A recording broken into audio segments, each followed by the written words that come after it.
you feel that? The chill.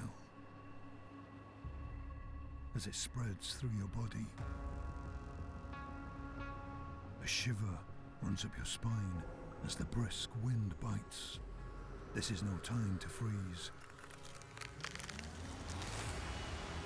You stand face to face with veterans, masters of this world, champions in these conditions. Focus on your training.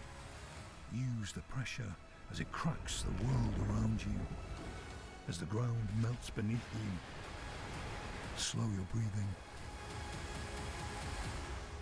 Focus your mind. The Arctic awaits.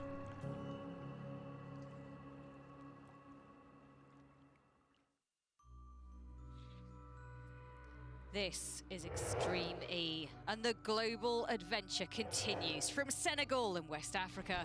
Extreme E moves 4,000 miles north through the dramatic landscape of the Arctic Circle.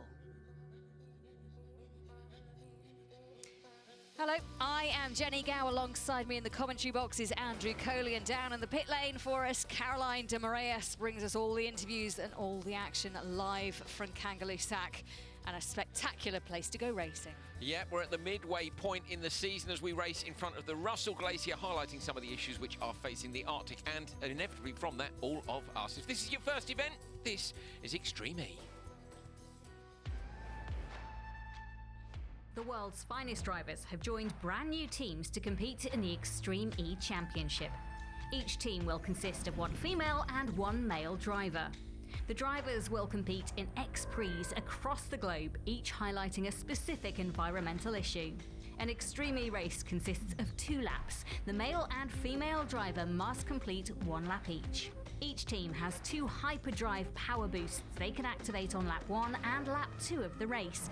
Expect strategy and tactics. Over the course of an X Prix, the quickest team that goes through the super sector collects a further 5 team championship points. Day 1 is qualifying and consists of 2 qualifying rounds. In each round, every team does 2 laps against the clock, with both drivers driving a lap each.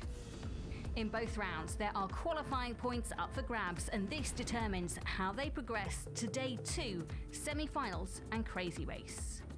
There are also championship points to be won, with the top team in qualifying bagging 12 vital championship points, down to the last place qualifying team who walk away with just 4 championship points. Day 2 starts with the semi-finals, with the top 2 teams from each semi progressing to the final. The bottom 3 teams from Day 1's qualifying go head-to-head in the crazy race, the winner taking the last remaining place in the final. Grid play allows fans to vote for their favourite teams and drivers. The team that collects the most votes gets first grid position pick for the final, with the second and third teams choosing, but there is a twist. The teams who do not reach the final can still have an impact, as they can donate their votes to any team that reaches the final and influence who eventually wins the all-important grid play. The fastest 2 teams from semi-final 1 and 2 and the winner of the crazy race will battle it out in the 5-car final. The team that crosses the line first wins the X Prix and claims 25 championship points, with the following teams collecting further championship points in descending order. All 5 X Prix count towards the team's championship, and in the drivers' championship, competitors can drop their worst X Prix result of the season. Who has what it takes to lift the trophy?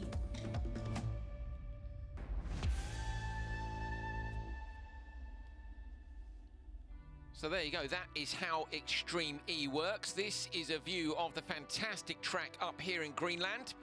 We've had 1 qualifying session ready, we've got another one to come very shortly indeed. So let's take a look back at the action from Q1.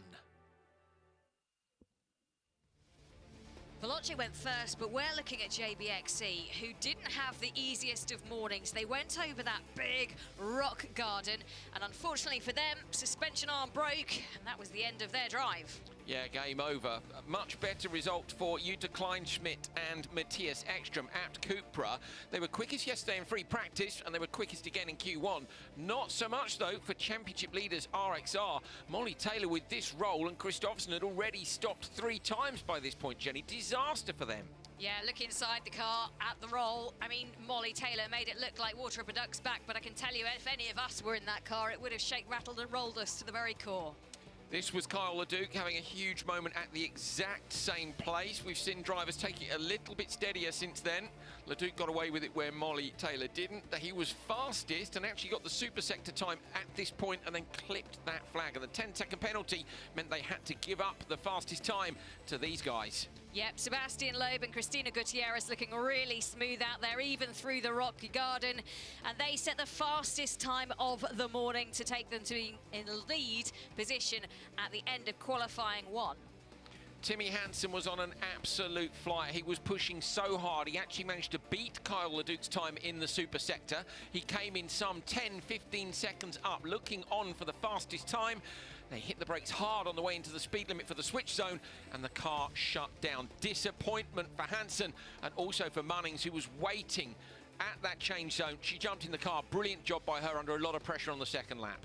Yeah, she did a good recovery drive. You can see the concentration on her face. She knew she couldn't battle to be in number 1 position, but she just had to get the car safely round. And that's exactly what she did for Andretti United. So really nice drive from them. And then last up, it was the turn of the Acciona Sainz pair of Carlos Sainz and Lea Sands. Carlos Sainz showing that he has not lost a jot of his talent. He was storming out there. They had a problem in the changeover switch zone for them. That didn't help, but they put a good time on the board. Let's see what they can all do in qualifying 2, because that comes up very shortly.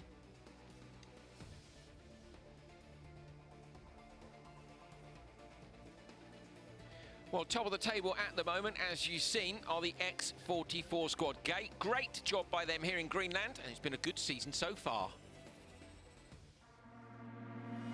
X44, founded by Lewis Hamilton, has one of the strongest driver pairings on the grid, with Cristina Gutierrez, the second woman in history to win a stage of the Dakar Rally, alongside 9-times World Rally champion Sebastian Loeb.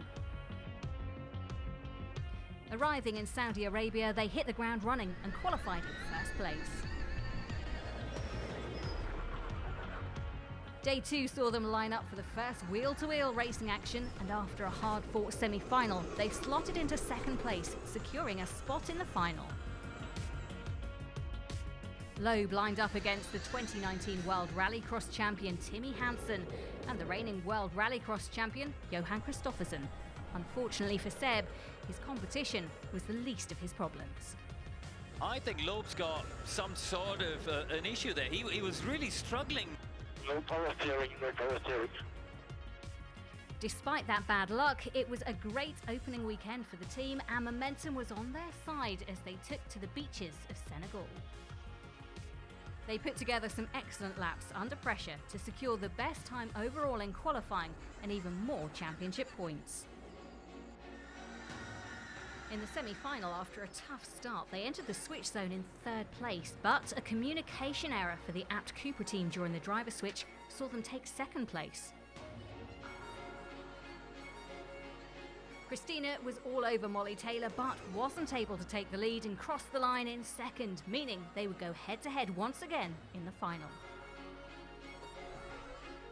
After a quick start off the line, Cristina and her rival Molly Taylor were neck and neck going into the first turn.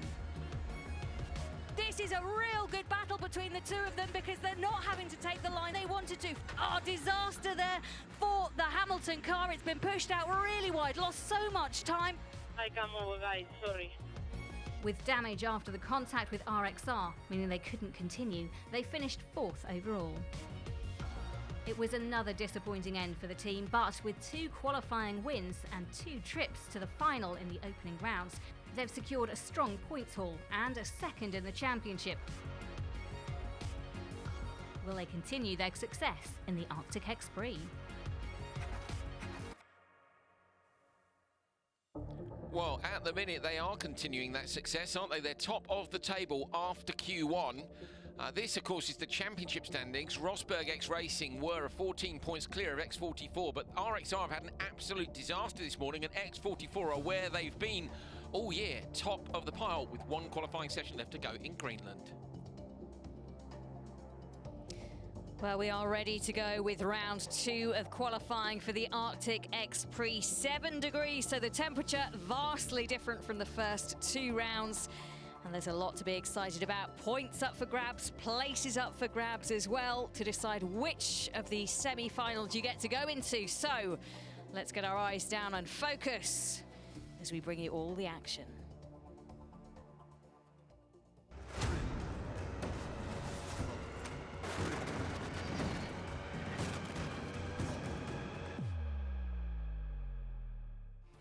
Veloce Racing got Q2 underway. Stefan Sarazan at the wheel, reaches down to the dash and gets the car all set up. But by the time he reached the first corner, unfortunately, power steering broken. And you could see there the car facing the wrong direction. He heads back towards the track to make it through the waypoint.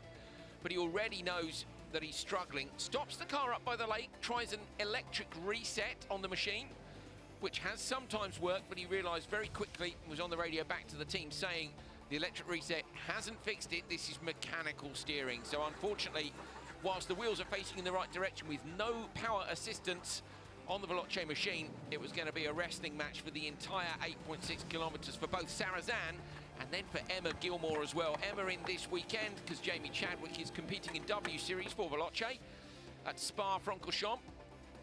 Wet conditions there. I don't know which one you'd pick, really. Pouring rain at Spa-Francorchamps or broken power steering up here. Look at Emma Gilmore gritting her teeth. Just such hard work. You need to be supremely physically fit to drive these race cars flat out anyway, but to drive them without power steering is an extra workout for anyone. And both Sarazan and Gilmore doing a great job to bring the car back to the finish. Sarazan simply said, it's the race. But they won't be happy with that. A little bit of work to do, and they'll have to see where they qualify later on today. Can they make up for it in the semi-finals tomorrow? Well, let's get our racing on again. It's qualifying and the second part of it, and you can see deep concentration from Michaela Arlen-Kotelinski. She's in command center. Kevin Hansen will take the start line for Jenson Button's Extreme E team. And off he goes. So the car digs down into the sand and away from the start line towards waypoint 1. Kevin Hansen, such a safe pair of hands when it comes to this team, taking over from Jenson Button after the first event and doing a really good job. But look at the car kicking around.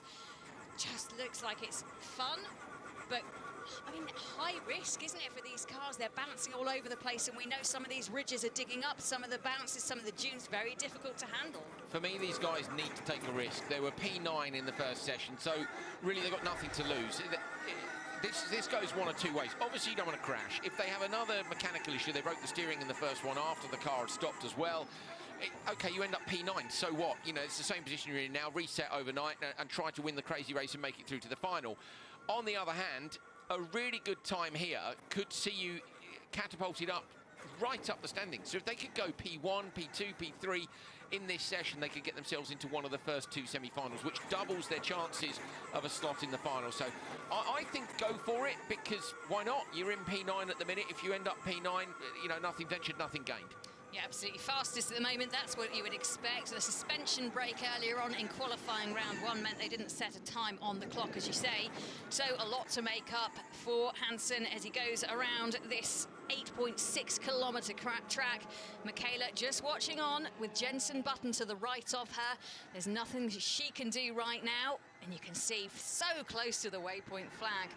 Just to let you know that the Veloce team did actually pick up some time penalties as well, so we'll have a look into those in just a moment and update you. But the Veloce thought they hadn't had a great session, and then things got even worse for them. But you can see Hansen, Arlen-Kotelinski making time, doing a good job. 35 seconds. They need to stretch this out and keep on challenging and pushing. They know faster cars are coming. Good season for Kevin Hansen so far in the World Rallycross Championship. He won the first round in Barcelona, P2 in Sweden to his brother Timmy. So he'll be feeling full of confidence, and it must be nice for him to be back in the car as well. We weren't really sure what his status was within the team, were we, at the last event? It was standing in for Jenson. Interesting that Jenson is now here very much in team manager role. It makes you wonder, is he happy to step aside and go, you know what, Kevin, you do the driving, I'm going to be here guiding the team a bit. And on the other hand, of course, if Kevin's not available, if he's got a clashing commitment, Jenson could jump back in and have another crack at it as well. It's only year 1, isn't it? I'll be interested to see who's going to get The driver market, actually, I mean, you know, seems early to call silly season, but it's not really. We're at the midway point, and it is late in the year because all these championships have started so late. We're at the point now, it's only a few months to next year, or we've already seen Timmy Hansen and Katie Munning signed up. Why wouldn't you start signing drivers now? Yeah, so the Andretti United team for 2022 were actually announced this week coming into the race. So you can see that, as you say, people starting to do their deals, conversations starting to happen ahead of next year. And Kevin Hansen doing a cracking job and demonstrating to everybody that, hey, you might want me in your team next year, but will Jenson Button go to strike early and secure him for them next year? Let's wait and see, but really good job at the moment. 1:28 faster than the Veloce team, which you would expect. They had those issues, they had to do the reset, and it was a very painful session for them without power steering. But at the moment, things for Kevin Hansen looking pretty good. That's the first dust section, the dune section and the sand over and done with. Now they're into the dry gravel beds with the river where it would have been, and they're flipping up stones left, right and centre, hopping the car around. Kevin's trying really hard here, Jenny. You can see the rear end of the car kicked up really high, that put the nose down into the ground. There were actually rocks flying from the back of the car over the front, which is always a sign you're trying really hard. Obviously they're going fast. It's a minute 30 up. It's not too tricky, is it, against a Veloce car with broken power steering? The time is only in reference to this session. But Michaela Arlen-Kotlinski's got to get in the car now. Actually, as well, don't forget, Kevin didn't even get a lap this morning. No. So this is his out lap. Yeah, well, okay, practice yesterday. They had one going free practice. Yeah, and he's showing how adept he is at just being able to get shoved into a car and go for it. You can see the aggression that he's using, and he will have studied everybody's runs this morning. He would have had a good look at it, and now he uses his hyperdrive. Interesting, they're using it in a slightly different area, but you can see the pace advantage all of a sudden that he has, and he'll use that to slingshot up the jump. He's using it in the super sector, so if you're using it that early, it's aiming for the super sector, which might explain why he was trying so hard off those various jumps and crests and so on. We'll find out whether or not that super sector is across all sessions. And when we spoke to Kyle Leduc earlier on today on air, he said, I think the track's going to cut up and that will get increasingly difficult. It's 5 championship points. It's a lot of points, isn't it, for one sector on one lap. Clever move by them to try and do it early, and whether or not anybody's going to be able to respond is yet to be seen. Yeah, I think Hansen's just got to keep on gunning it, hasn't he? And Arlen-Kotlinski's got to do it. She really impressed me this morning, so she's got to do the same again and put in a really fast time as well. You can just see the chevron marker telling them which way to go as they head down towards the water, the river there, and then through the rock garden, which did for their car last time out. So it'll be interesting. They had a puncture and then they had the steering brake. So interesting to see if Kevin just tackles it any more gently. Well, we're about to find out. Here we go. Kevin Hansen coming up to the rock garden right now. Comes up to it, brakes fairly hard, gets it nice and straight through there. Yeah, no problem at all. So tidily done. Slightly straighter as well, I think, that the route through for them this time, rather than trying to take it on its side slightly, which is far more jeopardy to it. So past waypoint 30, past the start line finish, where they'll go next time round, and heading down this long drag towards the area where they'll do the switch. Even longer drag now, though, isn't it, down to into the actual switch zone? It's no. This is the same issue they had last time. Unreal. No, this is the same issue that his brother had in the Andretti United team. So Kevin Hansen coming in, pulls on the anchors, and unfortunately, car's stopped. He gets it. Just tilt over. Look at Michaela Arlen-Kotlinski, she's laughing. He got it restarted fast. Yeah, still 20 seconds lost. I mean, I agree, he did. It was a great, that's the kind of reset you want. Interesting, I'm sure the radio said P2 and into drive, so they've obviously found a way to do it as quickly as they can, but so both Kristoffersen and both the Hansens now have had an issue with the reset when they've jumped on the brakes. So there's obviously some sort of fault going on, which, yeah, they'll all be keen to find. Yep, absolutely. So, carry on into the switch zone. Take the chevrons to the right. Pull into the right bay. That's an important one as well. And your teammate, Michaela Arlen-Kotlinski, will be waiting for you. They'll do the switch. Kevin coming out. Let's have a listen. So you can see Arlen-Kotlinski's got her insert. So as Kevin comes out, she'll slot that in. Okay.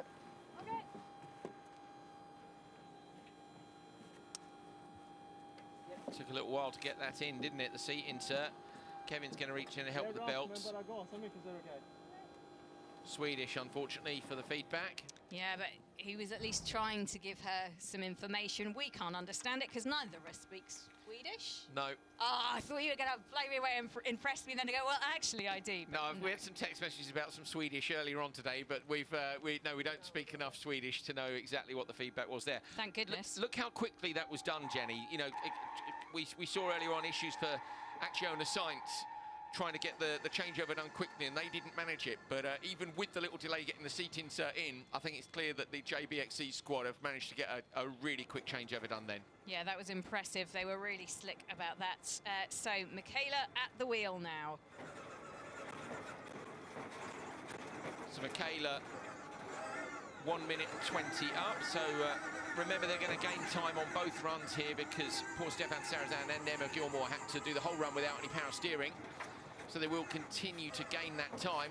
And as I say that, Michaela runs very wide in that corner. She missed the waypoint. I don't think so, but No. It was surprisingly deep.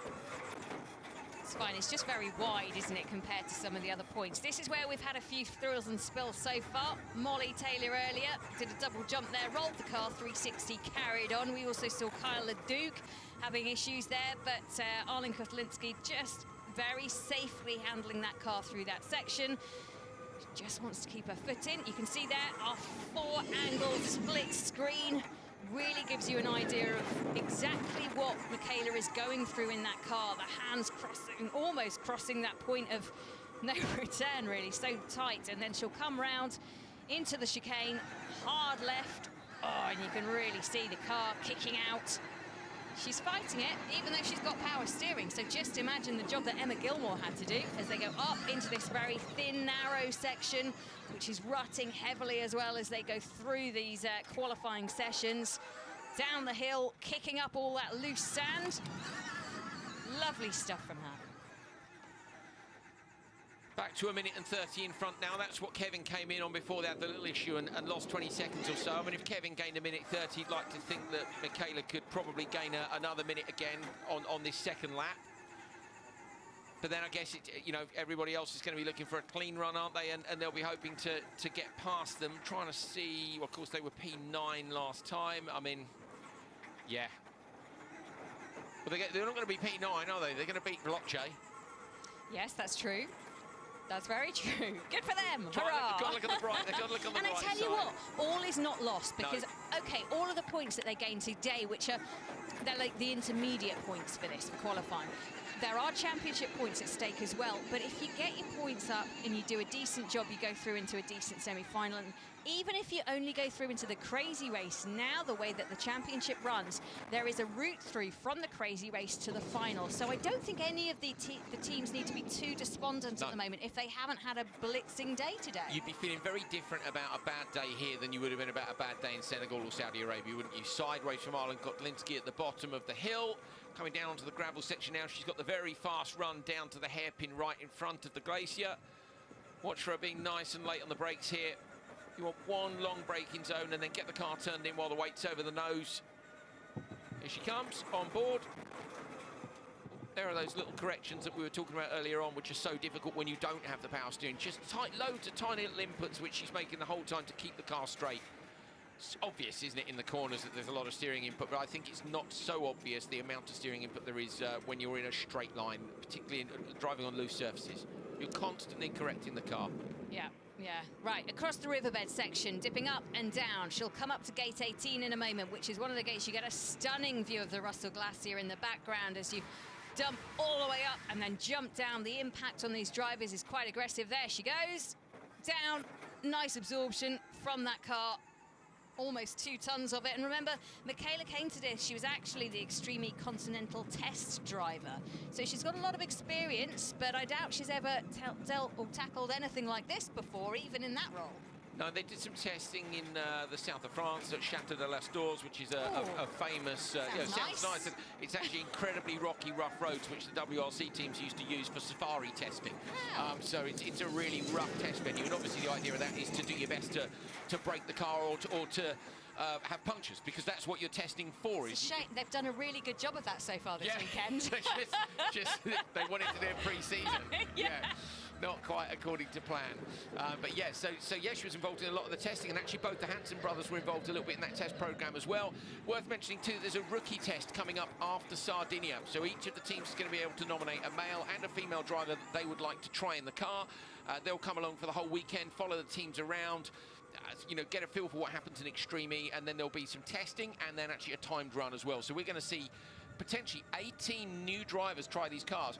I might be waiting for the rookie test before I start signing anybody up, you know? I'm so excited about that rookie me test. too. They've cast their net far and wide. They've just said to a driver, if you are interested, send your CV to an email address and we'll look through them, and each team will get to have a male and female driver to go in there. So what about you and me, Jenny?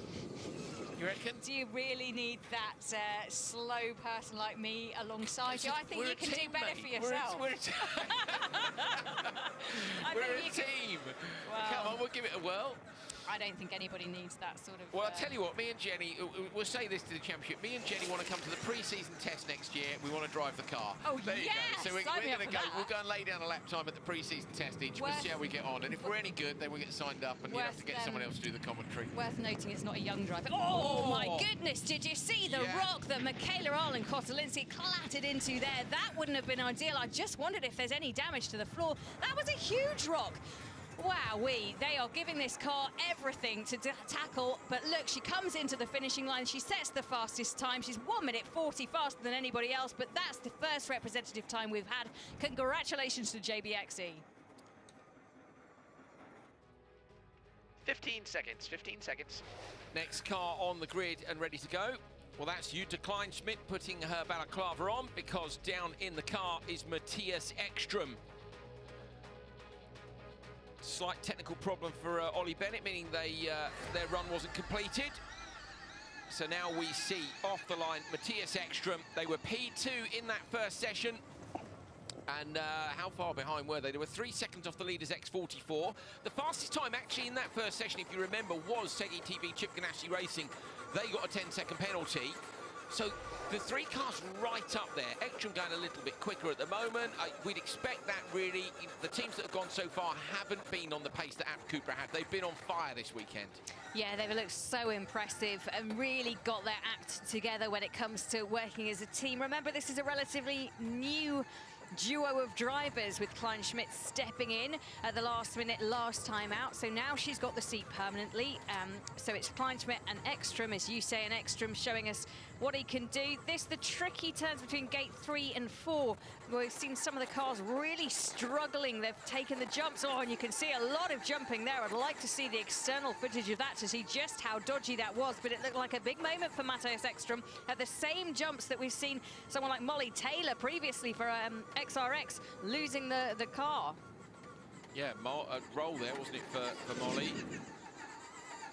They posted that on Instagram, lots of replies for it too. Ekström's on a big push, isn't he? So 1.59 up, not massively up on the timesheets, funnily enough. It would be against Kevin Hansen, wouldn't it, who was on his first run. Who looked good, actually. Yeah, he did, yeah. So I think that's a good sign that the JBXE squad has got the pace. They've just got to get a clean run in. But Ekström launching it off. The first person we saw really launch it off, that was Kristoffersson, wasn't it, in Q1? Look how deep this is now. It's actually getting to the point where the road is lower than it was when we started. It's down almost below the level of the undergrowth. You can just about actually see the car from some of those shots, can't you? It's so low now. Timmy Hansen sent a message to me a few minutes ago saying about the ruts and how you can use the ruts to help the car go through, and I think we saw there a really good impression of that from Matthias Ekström. Again, down this section here, we did see Sarah Price, and that's exactly what Sarah Price did, and there we are talking about how you can use the ruts. Unfortunately, it doesn't always work out. You lean on them too much, they collapse, and you run wide. Yes. No time lost, though, really. Yeah, just it looks a little ragged, doesn't it? Yeah. It's not as smooth as I'd like, but certainly Ekström is wringing the neck of his Odyssey 21, really wanting to get the most out of it and put together a decent time. And yeah, it's putting some real aggression in. Yeah, that's a better impression there, Jenny. Did you see how hard he used the bank on the outside? He literally used the bank to turn the car in. So you're just leaning on it and knowing that the car will not ride up it. It's too high and that it's definitely going to turn in. As long as you're confident you're not going to knock the tyre off the rim, you're absolutely fine. These are bead lock rims, meaning that the side of the tyre is actually locked into the rim. They bolt it in tight, so that gives you a much better chance of not rolling the tyre off the side of the rim. Always useful. Right, down off the sand into the gravel section. You can see the lighting difference now out in Greenland. And the sun shining earlier on, then we had a little bit of rain. The sun's come back out as they go. It's 100 kilometers an hour past the glacier. The Russell Glacier will be in the background in just a moment. And I don't think this is as smooth from Matthias as I would have hoped he could do. I'm interested that he was faster before. He's losing time now. So he was 2.6, it's now 3.7. He's lost 1.1 seconds in that last sector. Let's just keep an eye on it and see through the course of the lap. It may also be that Matthias is taking the view, look, we were P2 in Q1. There is no need to take any risk because all the other people who have gone so far are so far behind us in the standings now that it doesn't matter. So he's pretty, to be fair, with the issues that the other drivers have had in Q2, actually, Ekstrom's guaranteed a spot, isn't he, pretty much in the top 2 semi-finals. They've just got to get it round. Not what he wants. He'll want to go top qualifier, more championship points. But you've got to start thinking about the long game now. If you're looking at it and going, are people, you know, is this course really hard? Do people need to take it a bit easier? Yeah, but the way I read it and the way I look at it is that he's not taking it particularly easy. He's still wringing the neck from the car. It's just that he's not getting the performance that maybe I was expecting for him to be able to deliver. Still losing some time on the riverbed section as well. I agree, and I think the best indicator of that, Jenny, will be this long flat section. So at the moment, he could, you see what I mean? He could be taking the crests or the dips a little easier. Once you get on the long flat section, there is nothing there why the car shouldn't be doing the same speed as somebody else. So if he continues to lose time at this point, then I think you say, okay, he's probably got an issue. Okay, that's fair enough. Well, let's see what he does. This is around hyperdrive area. This is the moment that some of the teams have been choosing to use it. Some a little later on. Nice jump up. Actually, that wasn't as high a jump as that we've seen from others. So maybe you're right. Maybe he's dialed it back a little bit, just going on a safety mode. Maybe he knows they've done enough. Like I said, Ekstrom's so calculating. He's so calculating. Be like, how can we get the most points? In comes the hyperdrive now. You can see the difference in the attitude of the car, can't you? Immediately they start using the extra booster power. It's a great long shot, isn't it? You can just see the dust kicking up from that gravel, dry riverbed there. A huge expanse for people to go out and be able to play with these cars, and what an honor to be able to do that, just to go out there and have a little bit of fun with the App Cooper. And you can see the team there looking on, trying to help. First ever motorsport event in Greenland. Yeah. It's mad, isn't it? You know, most of the places we go, we're lucky enough to have travelled with our jobs, and I'm very grateful for that. But it's very rare that I think I've ever done any kind of an event where you go, this is the first time there's ever been a race in this country of any kind. You know, there's not been rally cross, certainly no F1. But it's the first time they've held a motorsport event. New There's areas. that huge rock. Sorry, Jenny. He almost, I'm not sure if there was a deflection or not, under the front right, which we saw from Michaela Arlen-Kotlinski when she came in with JBXE, and actually she pulled the car up after the finish line, we think with broken front right suspension. Ekstrom's not going as quickly, is he? Yeah, it's down on its haunches. You can see at the rear end of it that it doesn't look too healthy. I just wonder if they've got a puncture at the back of that. Now, the teams are in the switch zone. The teams are able to put in a new tyre. So if it's left rear, then they will be able to put it up on a jack and replace it. Hopefully, they've bought their spare. It's the time lost. 12.9 seconds they were up. Matthias will know now that the rear left is down. I think it's only him and one of the mechanics that can work on it. So at this point, if I were them, I would get Jutta to get in the car and get on with her belts herself, because you're going to take longer than 45 anyway, and crack on with the wheel change as much as you can. This will be interesting to see what a pit stop time is, because it's not something that we see in Extreme E. It's not meant to happen. So how quickly can they get this up on a jack and get that Jenny, Continental tyre off? Oh. Has he done the rear right as well? I think it's the rear right as well. Is it? Come on, we need to see. I can't, because the dirt is so hard to tell. Find out now. Okay, so let's have a look and see what they go to do. The rear left is definitely down. Has he gone to the back? They may jack the whole of the rear. Yeah, they're going to jack the whole of the rear of the car at once. And they're going to do exactly what we suggested. So They can't get the jack underneath because so this is a typical Dakar problem. This is where you need sand ladders to try to get in. He's managed to get the wheel nuts off. They've got a tray there that's to stop the wheel nuts. He's struggling to get the wheel nuts off. He's had to go back to the mechanic. The other mechanic isn't allowed actually to come into the change zone. So they've got to raise it. One jack onto the back, one jack on the left to raise the whole thing. It's some sort of quick lift device they've managed to get underneath the side as well. You can see that they're using now. It's got to be strong. Interesting. It's not a hydraulic, is it? They've used. I think they're using a wheel nut gun. Yes, they are. Kevin Hansen talking about it because Kevin yesterday had to change his wheel, and you saw him drop the wheel nuts and drop them into the dust. If you look, I think you'll find he's using a nut gun to power the jack device, which is lifting it up. It's now a question of whether they're changing one or two wheels. I think they've only got one spare down there. That's the problem. So someone might be running back now, but it was very hard to tell. Just roll it. Have you done a roll? No, the rim's damaged. Oh, they've got two. Yeah, the rim's damaged on the inside, so you can actually see that the rim was dented, and that's so it's not so much a puncture as you bend the rim and then the tyre is unable to hold the air. Yeah. So let's have a replay of exactly what happened. So this is going through the rock garden. We've seen a few different cars injured through this section, and you can see at that rear left's moment, already flat. Yeah, the rear left was already flat, and the rear right was done on the big rock, which we saw Michaela Arlen-Kotlinski hit. He missed it with the front right, but the rear right got it. So double puncture, but the rear left was already down when they got to the rock garden. It's very strange because the RPM, the centrifugal force on the tyre, there you go, that's damaged as well. So he's bent the rim, so the tyre, the Continental tyres are brilliant and have stood up, but unfortunately the dented rims mean no air inside them. Jutta Kleinsmith in the car. She's ready to go. The car is not ready, that is for sure. So they need to do a double change here. So you could see the damage to the rear of that car, and you can actually see the under tray has taken the impact as well. So it's come down really hard. That's why they've got to change both. And if you're thinking that it's tough being a racing driver, you're thinking it's pretty tough being an Extreme E driver, these guys actually have to be multi-talented, and now they are a mechanic as well, and he is going to have to wheel the car in. They've got the other jack now. They'll raise the car up to try and... Here's that device, Jenny. Look how cool it is. Kevin loved it, didn't he? Because Kevin yesterday was having to do the hydraulic jack. He's thinking, hang on a minute, we could have one of those. That looks much easier. Look how much faster it is. You know, development when it comes to technology and equipment around the car is, oh, I can't get it off. That's frustrating. It's bent on. This is like a Bottas F1 in Monaco. I think Matthias even laughed himself there.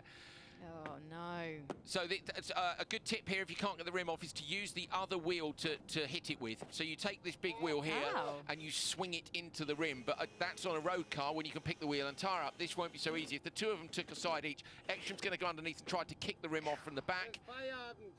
This is high stakes. I know what they've done with Jutta to get her in the car, and I agree that was a sensible approach, but right now... Can't help thinking it'd be best if she was out there helping them with the mechanics. And she would be very capable because of the Dakar experience. Yeah. You cannot do the Dakar if you don't have some understanding of the mechanics of it. Go on, my lad. Give it a good whack. You can do it. It's just... It's bent onto the side, isn't it?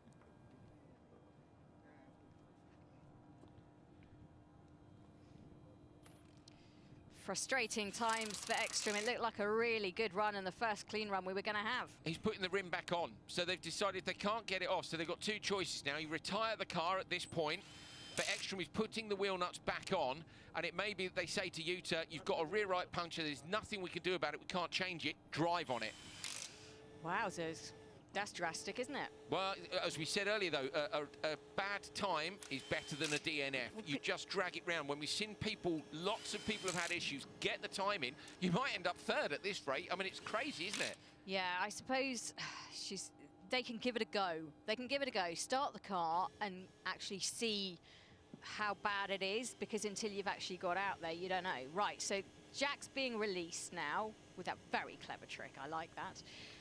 Although it looks like it's digging into the sand, which is less than ideal. I think he's just lost the nut gun into the sand next to the car.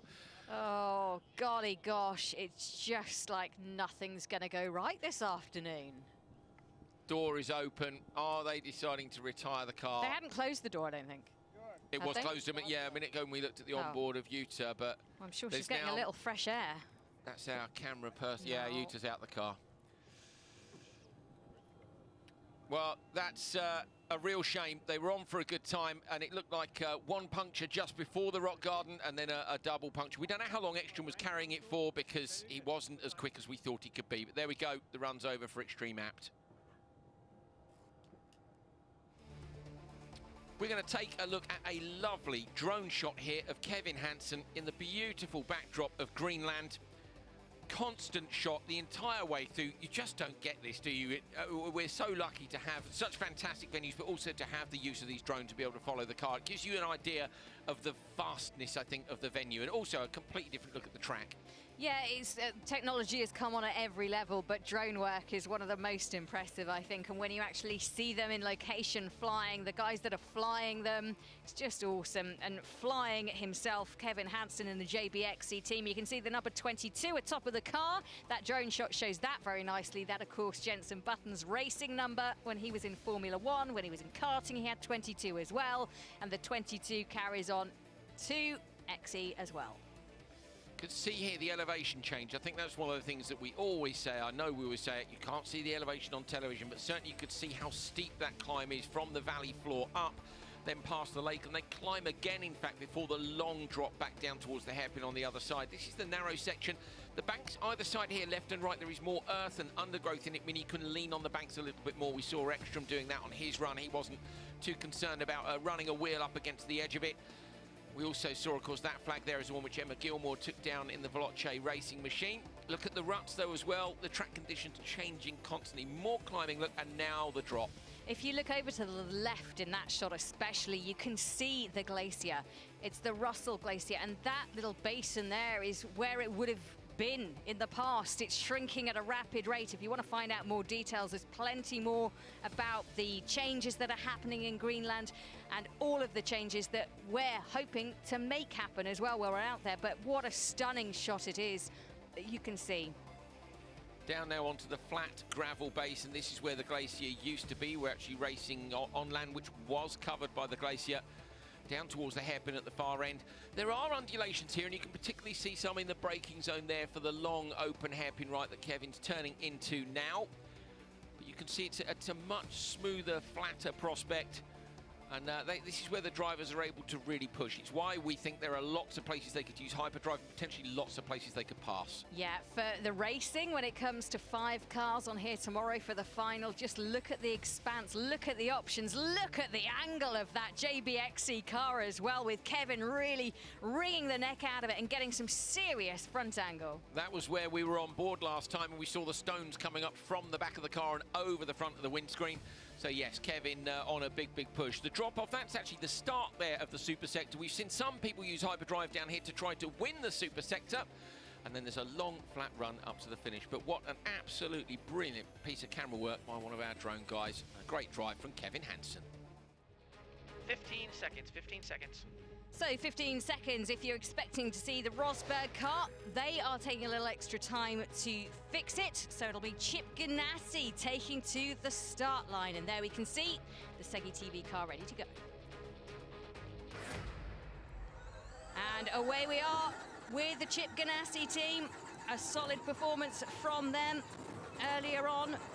Kyle almost lost it, but managed to hold on to that bucking Bronco of an Odyssey 21, and you can see already very light on its feet. We had the pleasure of Kyle joining us in the commentary box earlier on. These two are such great representatives for Extreme E. They love it. They love what they're doing. They're enjoying their time out there, and they are showing us what you can do with an Odyssey 21. They are indeed.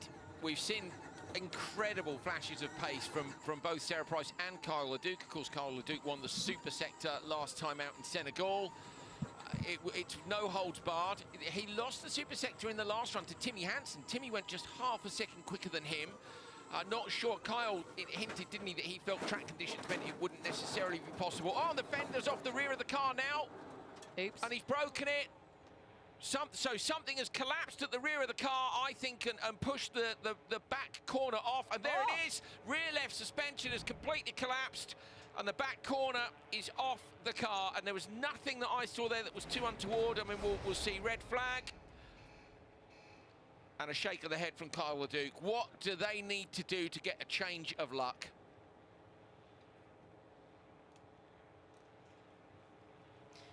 So red flag here. You can see Sarah Price in the command centre looking on the stricken Segi TV Chip Ganassi car. And that is the June run that we've seen cause so many problems. Molly Taylor rolling earlier on today.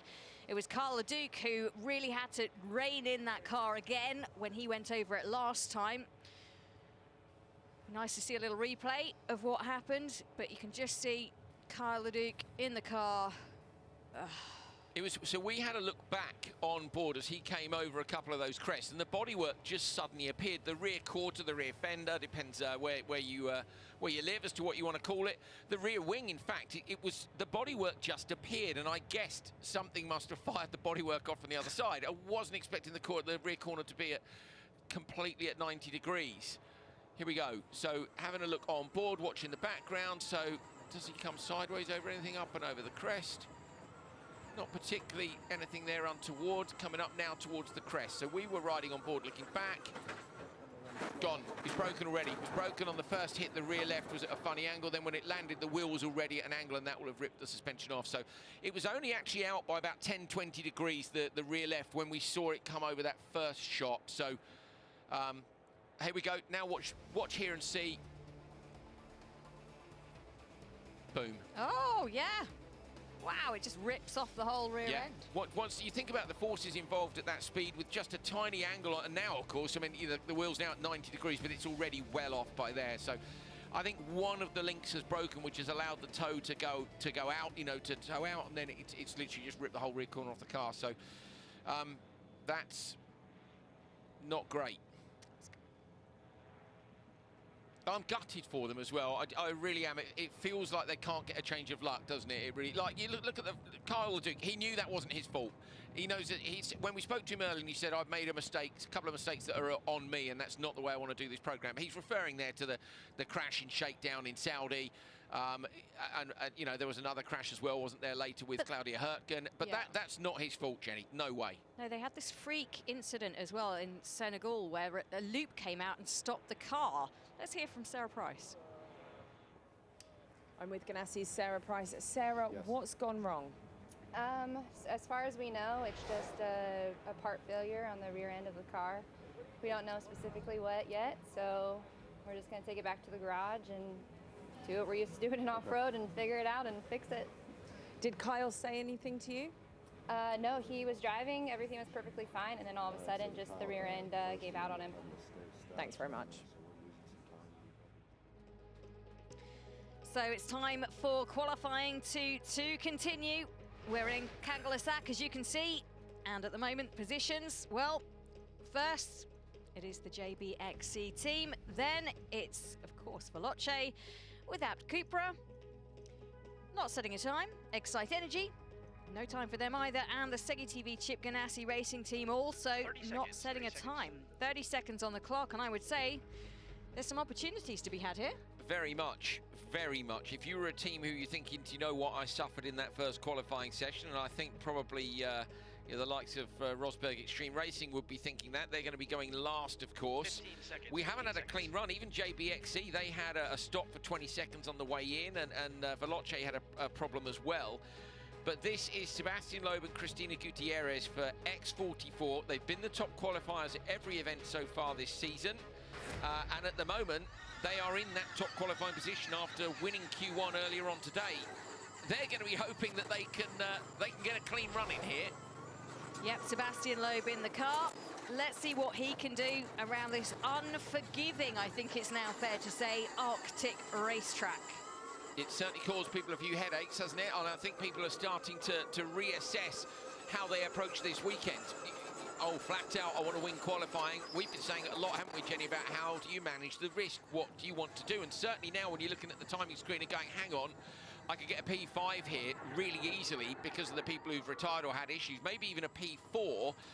Suddenly you're looking at climbing a long way up that table without taking any risk whatsoever. And as we say that, Loeb gets sideways. Steady on now. Half a second back. He's coming up now to the section where we saw the issues this morning. Keeps the car straight. We're on the backwards view, which we saw a little while ago with Carl Leduc when he had his problem. Oh. It's heart and mouth stuff, this. Remember, if you qualify first, you go through to semi-final 1. Also, 5th and 6th goes it through to that semi-final. If you qualify 2nd, 3rd and 4th today, you go through to semi-final 2, and then 7th, 8th and 9th gets you through to the crazy race. And top 2 go through semi-final 1, top 2 semi-final 2, and the winner of the crazy race finds their way into the final 2. Now, I was thinking, Jenny, that semi-final 2 was a bit of a tough gig because you've got your P2, 3 and 4 drivers, therefore it's going to be a very hard race. Because of the random nature of qualifying here, I don't actually think you can pick any of the races as an easier or a tougher race, because I think our quick teams are going to be spread throughout these. We've definitely got 6 teams here who are capable of winning pace. We've seen it with the various drivers out on track. It's just they're all struggling to get a run completely clean, completely together.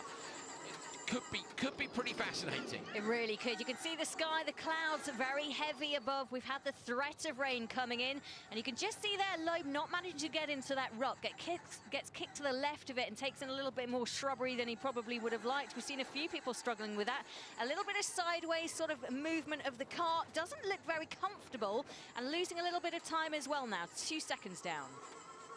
I think Loeb doesn't need to worry too much, does he? Because at the minute he's up against JBXC, which is Kevin and Michaela, and they retired from Q1. So in some ways, his target time, I mean, he's going to have an eye on the others, isn't he? I'm trying to look at the results and see. I think they're almost a sure thing, Jenny, because the Don't say that. No, what are you doing? Well, commentators curse or what? Yeah, well, that's a good point. Yeah, they won't be loving that. But I'm looking at the teams that are yet to come. So we've got Andretti United, who had a problem in Q1. Where were they? Yeah, they were P7. We've got Rosberg X Racing, who were P8. And we've got Acciona Science. So Acciona Science were P6. So you know what? All that Loeb and Gutierrez have got to do is get this car around safely. And if you were the team manager, you'd be looking at this and going, don't do anything stupid. Literally P3, P4 will be good enough for top qualifier. Do you think Lewis is on the phone to them? He's finished qualifying and he's just saying, guys, just reel it in, it'll be fine. I suspect Lewis has had a fairly busy afternoon with, it wasn't just a threat of rain in Spa, was it? So yeah, Lewis not with Extreme E this weekend, as you can imagine, hands somewhat tied, trying to have a little bit of a fight for pole in Spa. Tell you what, though, he sent his good luck messages to Loeb and Gutierrez this weekend. He said he was very much missing them, would have loved to have been there, would have loved to have seen the work they've been doing with local schools, with the local community. And this weekend, a really sustainable weekend when it comes to Extreme E, making this very first visit to Greenland of any motorsport. I think it's fair to say Kevin Hansen's time, his first lap was really impressive, wasn't it? Considering that he didn't get his run this morning, Jenny. So he had the Ureki run, if you want to call it that, the free practice run yesterday. What did they do in free practice yesterday? He actually had a puncture, didn't he, towards the end of his run? Bit of dust, we're okay though. So yeah, Kevin had a big jump from Loeb. Kevin had a puncture in free practice. He didn't get his run this morning, but at the minute he is still a second up on the 9-time World Rally Champion Sebastian Loeb, who's had an extra event in the car compared to Kevin. So great job by Kevin for JBXE. As a team, they've got to try and focus on those positive things and say, right, we've made progress, we're going the right way, we're on the pace of the top teams, what can we do with the rest of the weekend? And with everything having been so topsy-turvy in terms of results, you almost can't count anyone out for a win. Hyperdrive used there by Loeb as he went towards that gate and the little kicker jump across the riverbed, so nice time to use it. Windscreen wipers on. Doesn't look like it's raining at the moment, but sometimes we have seen the wipers being used. That really long, wide shot that shows exactly where they are racing for qualifying. Now, Loeb, at the minute, as I say, within half a second of Hansen. Remember, Hansen stopped just before the entry to the switch zone. So you can expect that gap to remain within a few seconds, I think, right the way up to the entrance to the switch zone. The second he crosses the entrance to the switch zone, I think he'll immediately take a lead in the region of around 20 seconds. He's fastest already, but you can see not by very much. But watch for that as an indicator as well of how much time Kevin Hansen lost sitting at a standstill on the way in. Oh, yeah, that's a good point. I think that's low clouds just starting to threaten, and that could be another problem for the runners still to come, but we'll have to keep on watching the conditions. Live position, second at the moment, as you say, just undulating between those different positions and through this very difficult part, through the rock garden. I feel like just easing off a little bit, but that's why we've seen so much carnage there. So Sebastian Loeb navigates that safely through gate 29, then up the final slope, does a little kicker jump, up to gate 30. Yeah, you can see a little bit of the water that's accumulating on the windscreen, so there is a bit of precipitation around. Look how quick Kevin was through the last sector. So Loeb was up on him with a couple of sectors to go and now 3 seconds down. But as he crosses into here, this will give you an idea of the time that Kevin lost. Here we go. Wait for it on the way into the switch zone, crosses the line. Well, okay, only says 10 there, which is interesting. We reckon Kevin got it started inside about 20, didn't we? He really managed to restart that car very quickly compared to some of the people we've seen. Actually, it would be 15, wouldn't it? Because Loeb was 3 seconds down, he's now 12 seconds up. So 15 seconds lost, I reckon. So that's, yeah, certainly the quickest reset. Loeb in now, and they just need a clean lap now from Cristina Gutierrez. Just got to go out there, bring the car home, and it's top qualifier in the bag. He said. But he's right, absolutely. Just so desperately, I just don't not want you. cursing them. Yeah. Sorry already, sorry. Cristina Gutierrez, a remarkable story to even be here in racing. As we've said before, she was involved in a big crash at the Kazakhstan rally. She did win the class, even with 2 fractured vertebrae. She's been recovering since then, but this is a real test for body, mind and soul as she gets into the car. Let's hear if there's a little word. Conversation between the two of them. I'll be hoping for a relatively pain-free switch. Both of the sort of gull-wing doors on this Odyssey 21 are open as she's getting help from both sides to just try and get herself seated comfortably. She's got a little insert there. The buckle's done up on her seatbelt. You want them super, super tight so you're not moving around on this very rugged terrain. And that's a good job done for Loeb. Come on, don't speak French. I think it was it something to do with 5 points, wasn't it? I'm not quite sure. So, what would the briefing have been? Gutierrez has got to get a job done. Loeb's done his bit. I'm with X44, Sebastian Loeb. Sebastian, you're currently leading this qualifying session by 11 seconds. The car went wrong for a lot of teams. How did your car feel? It was okay, but it was really rough and bumpy. I started the stage by knowing what happened to the others, so I tried to be safe in the tricky places, safe in the rocks, because I see a lot of punctures. So I tried really to do a clean lap without any risk, trying to push in sector 3 for the super sector, but everything went fine, so I hope Cristina will do a good job. Thank you very much. Fascinating there. So Loeb admitting that they did try to get the super sector, put in hyperdrive, tried to give it some welly. It's actually one of the safest parts on the course. You know, we know it's rare. There's a couple of little drop-offs in there. It's not too savage. This section here has been a massive risk for everyone. And it just goes to show you that Loeb and co are looking at all of the footage. They're looking at all the teams going through here. Look how steadily they're taking it. That's where both Molly and Kyle Leduc had their huge moments. Well, Molly had a roll and Leduc nearly. Yeah, Gutierrez, they're 21 seconds up. There's absolutely no point here in them going full banzai. I don't think Gutierrez will go for the super sector. It's just a case of bring it home. It's the clever thing to do, isn't it? If you're the team, it's what Lewis would do. It's what Loeb would do, and it's what Gutierrez is doing right now as well. Very sensible driving. 21 seconds in the lead at the moment. Be interesting to see if she uses her hyperdrive at the same point. I would imagine she will. I think Loeb's the only person with more FIA World Championships than Lewis Hamilton, isn't he? Yep. Well, at the moment. Yeah, I know. It's amazing, isn't it? It is incredible, really, the dominance of those guys. It's cool, actually. I think it's a really cool synergy that Loeb drives for him. I like that. Yeah, when you saw the pairing when it was first announced, you were like, who else? Yeah, you can't sign somebody. You know, who am I going to sign? I've got 8 F1 titles. I think I'll sign a guy with 9 WRC titles. That makes sense. It'll be really interesting, actually, to see who does want to come into this championship when it comes to season 2, because it's really appealing to a lot, and they'll be looking at this and thinking, this looks fun and this looks different and this has got a cause that I really want to be part of. I know there are a lot of drivers who are very keen to get themselves on that rookie test later on this year. I think the emails will have been flying in. I think applications close in a few days' time, not long after Greenland, and I'm sure there'll be some very interesting CVs dropping into Extreme E's inbox, and then it's really a case of who the teams want to select from those CVs to come along and try the car. Did you finish your CV, by the way? No, I mean, I'll definitely ping an email in. Obviously, I imagine I'm a strong choice alongside the likes of Sebastian Loeb, you know, going Christopherson, Ekstrom, Coley. I mean, you bring something to the team. Maybe a bit of banter. I mean, there's some really talented young drivers out there, but also it's important to note that the rookie test isn't just for young drivers. Anybody who has not competed in Extreme E can enter the rookie test.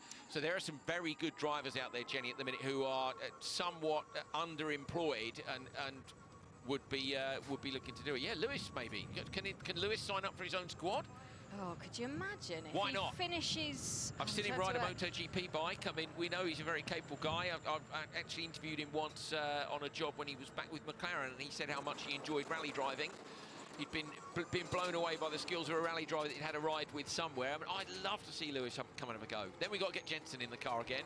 I have a feeling that might not happen until F1 this season's finished. Maybe. But, you know, let the man concentrate on the job there. It's got some very stiff competition this season. And I tell you what, this will be stiff competition tomorrow. 5-car final, and Gutierrez out there just holding, really, maintaining that lead. Oh, as I say that, she just loses a little bit, but that's pretty decent. Yeah, 14.3 seconds up at the minute. There's no need really to take any massive risks. And you can actually see what Loeb was saying about how rough it is up at the back section there. We knew the surface was very different here in terms of the amount of gravel there is. And I think Gutierrez, yeah, dropped another second here. They don't even have to win, Jenny. That's the thing. They don't even have to win because the cars that are yet to come have already got one bad result from a previous session. They're probably going to be okay even if they don't. It's raining quite hard, but again, no problem. I was going to say, she's not got her wipers on, and that's definitely down to the preference of the driver. Some people find it more annoying to have the wipers going. They'll happily just take a little bit of rain spots on their screen, and that's fine for them. Others just prefer it to be totally clean and have the wipers going, but you can then smudge, can't you? It's a little bit like choosing wets when it's not quite wet enough. You know, yeah. If you put the wipers on, when it's pouring with rain, they work great, but if there's only a little bit of moisture, you can end up with a smeared screen and not such a clear vision. There we go. They're on now. I was going to say, actually, do you think they might be broken? But I'd say it's properly raining. Looking at those pictures, I think there's probably more rain in the valley than we've seen through the course of the rest of the weekend so far. Only 8 seconds up now. So this is a very similar approach to her teammate Sebastian Loeb, and it's the right approach. Yeah, hyperdrive goes on. She's just going out there trying to keep a pretty safe, decent time. She knows what's ahead of them. Remember, this is the team that are qualified in top spot 2 out of 2. When it comes to the race, not as much luck. They're second in the championship behind the Rosberg team. But this weekend, they could really come together and do some decent work, I think. Get some really good points. And remember, 12 points on offer for whoever is the top of qualifying at the end of these sessions. Well, they're going to be able to nick a few off RXR here, aren't they? Although they'll probably be a bit disappointed that RXR are going to have be in a great position here to recover somewhat. Where did they finish? They finished the first session in 8th, but thanks to the issues here, again, I reckon Johan and Molly will be looking at very different tactics than they thought they were. They're going last in this session, which I believe was to give the team a bit more time to repair the car. You know, you'd have been thinking, we're going to have to send it, we're going to have to really go for it, going to need a top time. And now they're probably looking at it and going, you know what, steady as we go, we're going to go P1, P2 and get ourselves up to 4th in qualifying. Oh, Christine just going through there, and you're just watching her thinking, please be careful, because it's so aggressive. Those rocks are so large. It's like driving on the moon. They're so big. 3 minutes. So the voice of Scott Elkin there just in the background, but it's the fastest time of the day for Sebastian Loeb and Cristina Gutierrez, setting the pace and just setting the screens alight. Great to watch them.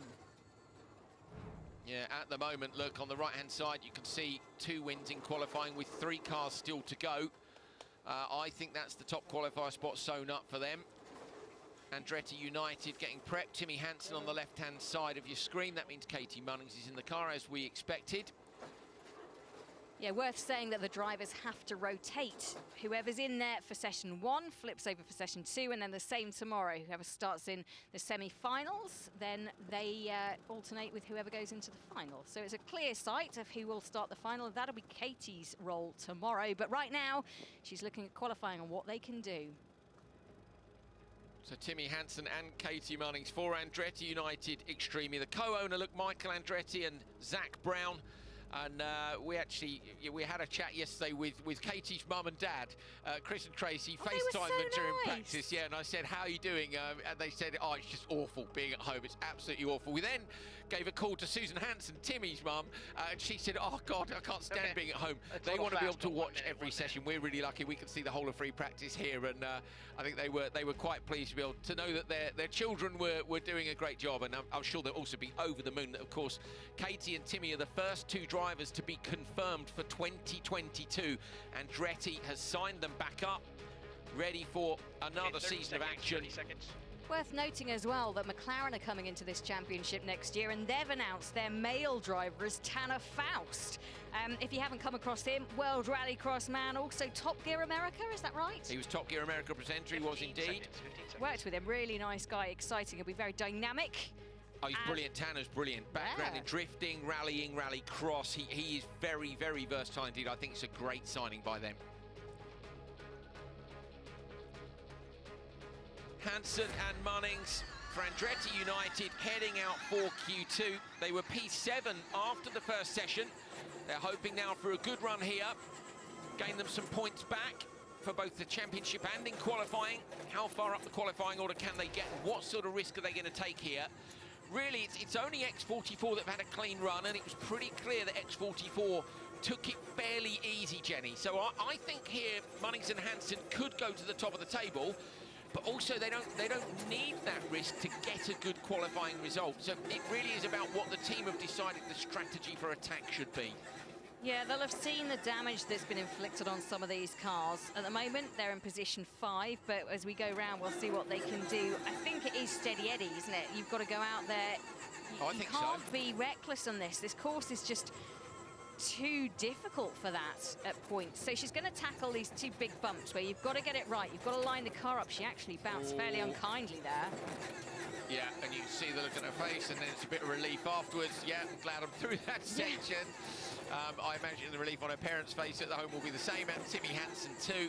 There's Katie. You don't realise as well, actually, Jenny, how much they're climbing already by this point. They're already on a climb up towards the hillside. Now they're going to drop back down again to the valley floor before they go hairpin left and into the second narrow section.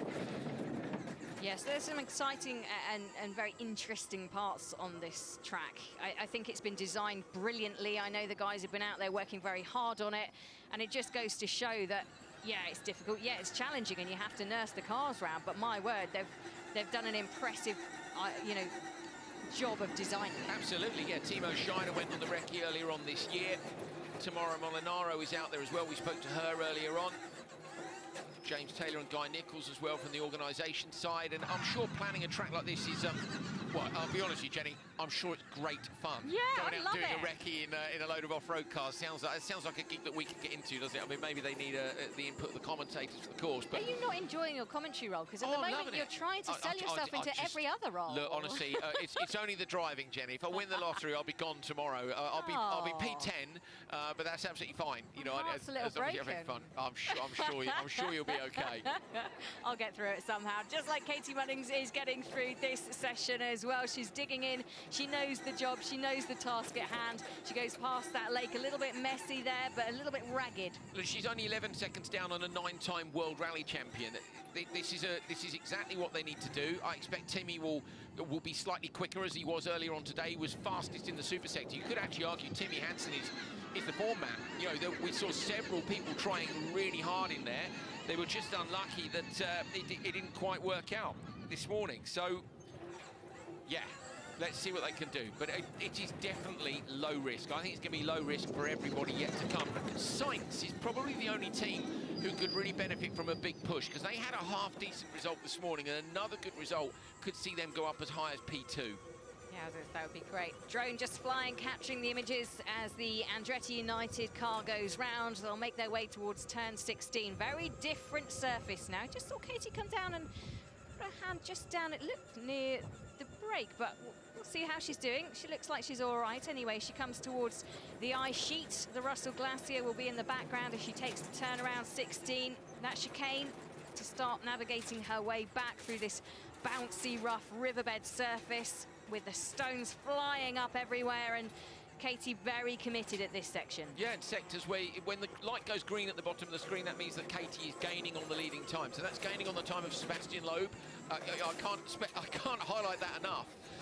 So Katie is a rally driver herself. That's her background, is in rally driving, but obviously not someone with the experience that Sebastian Loeb has got. So this is a great job by her. She did a great job earlier as well, because Timmy, of course, had come in. They'd had their problems. He'd won the super sector. Then the car, unfortunately, stopped on the way in. And the team said to her, just get it round. But she got it round without losing any time, but also without taking any risks. And that's really difficult to do. Do you know what? I've just worked it out. She was looking down towards the brake, and I was wondering what she was trying to do. I think she was actually looking for the windscreen wiper button, because they don't use them very often. They certainly didn't use them in Saudi Arabia or Senegal, funnily enough, the dry, arid desert. But these conditions very different, a lot colder, around 7 degrees centigrade. We've got the chance of rain tomorrow as well as rain this afternoon. So it's going to be really tough for these drivers. You've got 5 cars for the first time in the final as well. So going out there, oh, that was an unlucky little bounce Little up. kick from the rear. We've not seen that before, have we? So I think that's, again, what Sebastian said earlier on. Sebastian Loeb said it's getting really rough out there.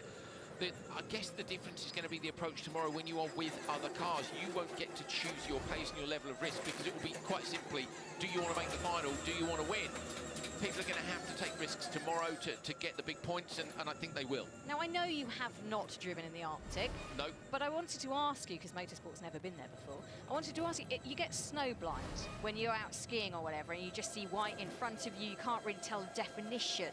Would you get the same thing in a car like this, in this section, where you can't tell what's coming up, the definition is poor? The hardest thing when you're going flat out across a plane like this is picking out where there might be, say, a big bump or a big dip. And that's why you saw Ekstrom earlier on, particularly in these low light levels, wearing the orange visor, which you would wear on snow as well. To get Katie gets a bit sideways. And you can see there, that's just one of those things where you just get a little kick from the back. Obviously, they've got the advantage here, unlike if you're doing, say, a rally raid where you've not seen the road at all until your first pass. They have been through it, so they'll have a rough idea of where those risks are. Other than that, Jenny, it's about reading the grip level. So looking at it, going, do I want to hit that rock or not from a puncture point of view? And then here it's gravel. Is it dirt? Is it mud? Is it sand? And you can read those grip levels by the colour of the road quite often. Okay, interesting. Right, over the rock garden, we've seen so many incidents there. Yeah, quick under that. And you always said that the second driver can give it a bit more risk, and they can really welly it around there and see what they can do. But Munning's first driver out wasn't sparing the horses. Off she goes. She'll go into the switch zone now. Didn't think she used a hyperdrive in that section. We may have. Sometimes it doesn't trigger our graphics. It depends where, it can be a little bit out of signal out on the course. You'd think she would have done. We didn't hear it, because you normally hear it in terms, not just our noise that we trigger when they do it, but you normally hear the difference in the tone of the car when there's more power. Didn't see it sit up. I know that the science team had a problem with theirs on the Leia Sands run and couldn't use it. So I just wonder if there was an issue with her getting onto hyperdrive. This section here must be so very strange for the drivers. You've come in, you're full of adrenaline, you've been absolutely sending it everywhere. There's some rocks in the middle of the line on the narrow section, she said. Okay. Yeah. Okay, so there we go. So that's great. That's come back from Katie straight away. So that's where rocks have been dragged out, sometimes from the side of the road. So they're saying to Timmy to look out for it, basically. But yeah, you're coming in suddenly, you're doing 30 kilometres an hour. You're all relieved because you've got the job done. You're handing over to your teammate. It's a real emotional roller coaster. And these weekends where you stop, start, they're exhausting, because you go to a massive adrenaline high and then you come back down again to, day to day, then an adrenaline high. And it's another reason why you need good fitness. You end up shattered in no time at all. Katie just getting out of the car in the switch zone. Timmy getting in, and I tell you, they are all sleeping on the St. Helena. That's their floating home this weekend, and a lot of them having some quite disturbed sleep, which hasn't helped. Well, what's also interesting is they've stuck with British time. So they're all having breakfast at 4:30 in the morning, and that's because the event is time shifted in Greenland. Greenland's actually 3 hours behind Europe, but to hit the TV window in Europe, which is the one they're most keen to hit, they're all operating on a quite early day. So the sessions over there are a lot earlier than they are for us. So they're all getting up at 4:30 in the morning. It's what we do in Singapore for Formula One as well. It's the weirdest experience, but at least they're on the St. Helena, which means that there's no one coming to knock on their door and clean it when you've just gone to bed. Yeah. I'm with Andretti United's Katie Munnings. Katie, having seen your opponent's previous problems in this qualifying round, did it change your approach? Because whatever you did, it worked. Yeah, massively. I mean, we didn't have an easy quali one. Obviously, we stopped on the track, so we lost some time, so we were down in the point system. But yeah, I think every car, apart from X14 that went before us, had issues. So yeah, I mean, our strategy completely changed. Just play it easy. It's a really challenging track, lots is going on. Everyone seems to be running into different issues, so we decided, you know, make sure that we do our best to bring it back. And I mean, the track is getting destroyed now. It's so rough, loads of rocks in the line. So yeah, it just wasn't about pushing on this one. But you personally dealt with it so well. That was a phenomenal lap. You must be proud. I don't know. I mean, it's just kind of survival in that car when you're kind of going over those bumps. It's a lot of fun. And with the ruts in there, it's no mean feat. So I'm happy to be proud and just hope Timmy has a clean lap too. Thank you. Well, Timmy's going well so far. They started 30 seconds down. He's already back to 20 seconds down. So he's gained 10 seconds in these first few sectors. But there is a long, long way to go. And as Katie said, really, it's all about just making sure they get it round. Really interesting how rough it is. I'm keen to see in this narrow section, Jenny, if we can spot any of those areas where she said there are rocks being dragged out. Yes, there. Middle of the road there on top of that crest. Did a very good job of highlighting that. Very nicely. And the time they're looking to try and beat at the moment is at 14:37.598. So just over 14 and a half minutes. That's what they want to be under, and they're catching at the moment. That's the green sign that you can see at the bottom of your screen. I think Hansen could potentially do this, because to me, Gutierrez took it pretty easily, because, you know, Loeb had already done a good first lap. She knew that. The team will have told her, just bring it home. So Hansen now can push a little bit. It's whether or not it's necessary. They're not going to beat X44 in terms of qualifying. They had a P8 in the first session, but it's not about that. It's about how many other teams can they beat. Remember, they're going to get championship points for how far up the order they finish here. They could eat into the lead of some of the others. There you can see what would it... I'm going to call it the sump guard. There's actually no sump under there, of course, because this is an electric vehicle, and that's one of the things which is an advantage with the rocks in the road, is you don't have to worry quite so much about ripping the sump off the bottom of the engine. Some of the things that you would with a standard internal combustion rally car, they all have sump guards under them anyway, but there are more things slightly lower to the ground which are a bit more susceptible to damage.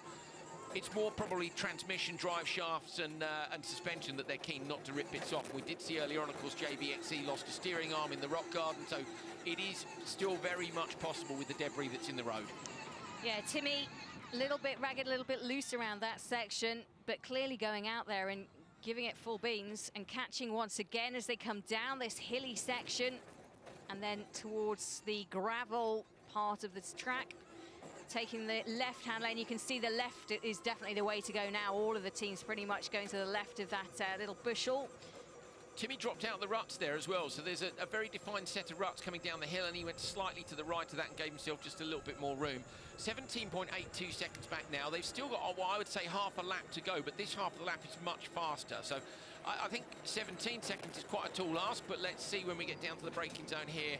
And he goes, when he goes through the next waypoint, you'll get another update on that timing. So, yeah, only half a second. So he is gaining, but how, you know, Gutierrez was pretty careful on this second half of the lap. Still all to play for here. Yeah, the weather conditions are a little bit different now. You can see windscreen wipers on for Timmy, getting some decent air as well. Lovely jumps. I'd still like to see those all scored. I'd like us to be able to have little cards that you hold up and go 10 or 7. I'm up for that. I'm up for that. We'll have a button that we push here to score it. Let's do it. Oh, that would be amazing. If the producer's listening, let's do that. 18, lovely jump down with the glacier behind. The reason we're here, of course, with Extreme E, trying to change things to every place that we go to. He's gained a lot of time there, Jenny, as well. He's down now, the gap's at under 14 seconds, so 3 seconds gained in just that last little section here. This is one of the areas that I think could definitely get wet. You can see standing water on the left. That's if we had heavy rain, and there is a chance of that tomorrow. Different line from Hansen again. Look, comes up on the crest. That's less broken up than the other side, where everyone's been breaking at the end of that super sector. So he's picking out some different lines here. This is a bit like a karter or an F1 driver in the wet, looking for grip in wet conditions off the standard line. Here, you're doing the rally thing of going, okay, where can I pick a line where the road is in slightly better condition? 9.82, he's absolutely killing it. Hansen's aiming for that top spot here. Big push now. Come on, Timmy. Yep, he's got to keep this together. You can see there, the car slowing slightly for this big jump, and this is where we'd expect him to deploy that hyperdrive. Yep, you can see it has gone into that. So a nice delivery of pace, which should boost him a little bit closer. He's trying to hunt down at the moment the second place car. That is the JBXE team. And then in first place, it's X44. So what can the Andretti United team do? What can Timmy Hansen do? I wonder if he'll risk it on the rock garden at the end. I think he should. I think he should. 7.7 seconds back now. Not a lot to lose. Surely he'll be able to mind you. Then look at what happened to Kyle Leduc. If you pull the whole rear corner off the car, you definitely won't make it to the finish line. It's a big difference between that and what happened to Michaela Arlen-Kotlinski. Note to self, don't do that when driving car. I know, but this is the thing, isn't it? He won't know probably just how close he is unless the team are on the radio, and they may well be from the command centre. There you can see the finish line now, 7.93. Let's get another update as he comes through this, 6.38. Oh, this is closing all the time. This is the trickiest section. How difficult will he make it for himself through the rock garden? These huge boulders that the Odyssey 21 has to go over. You can see it absorbing the big hits. There's some rocks flying up, but he did that nicely. 5.6 seconds down now. I think they're just going to be out of reach. X44. Hansen might fly this last jump. He can afford to take some risks on the run to the line now. 4.73. What's the update as he comes through? 4.0. They're going to get P2 over the line. 3.96 seconds down. Great job there by Andretti United. And where does that put them over on the right-hand side? It puts them up into P4. So up into P4 at the moment, which will put them into the second semi-final with just 2 cars left to run. That was a great drive by Munnings and Hansen. They did the right thing. They looked at the issues the other teams had had, and they nailed what they needed to do. Yeah, really good stuff from them. Congratulations. Brilliant run. And this is now shaping up nicely. You can see the weather closing in, though. Doesn't look like the most perfect day to go out and sunbathe. 7 degrees C, it definitely doesn't. There is Katie back in the command centre. They're looking down at some of the data, probably on the timing screens as well there. They'll have the TV feed as well, the same thing that you guys are seeing at home. It's the only way they can see the course. It's 8.6 kilometres spread over a large area here in Greenland, so they follow using the same footage as we do. Now they can breathe a bit of a sigh of relief and get themselves reset, ready for tomorrow. There are just 2 teams left to go in this second qualifying session from Greenland for Extreme E.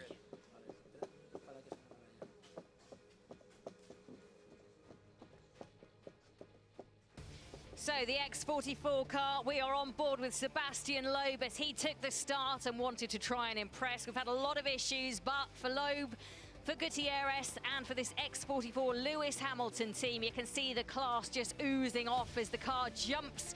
A frisky little beast it is out there. Yeah, safe run by Loeb and Gutierrez. They knew already, having won Q1, that they didn't need to do anything too wild, as we say that, backing it into the rock garden there. Still looking pretty wild.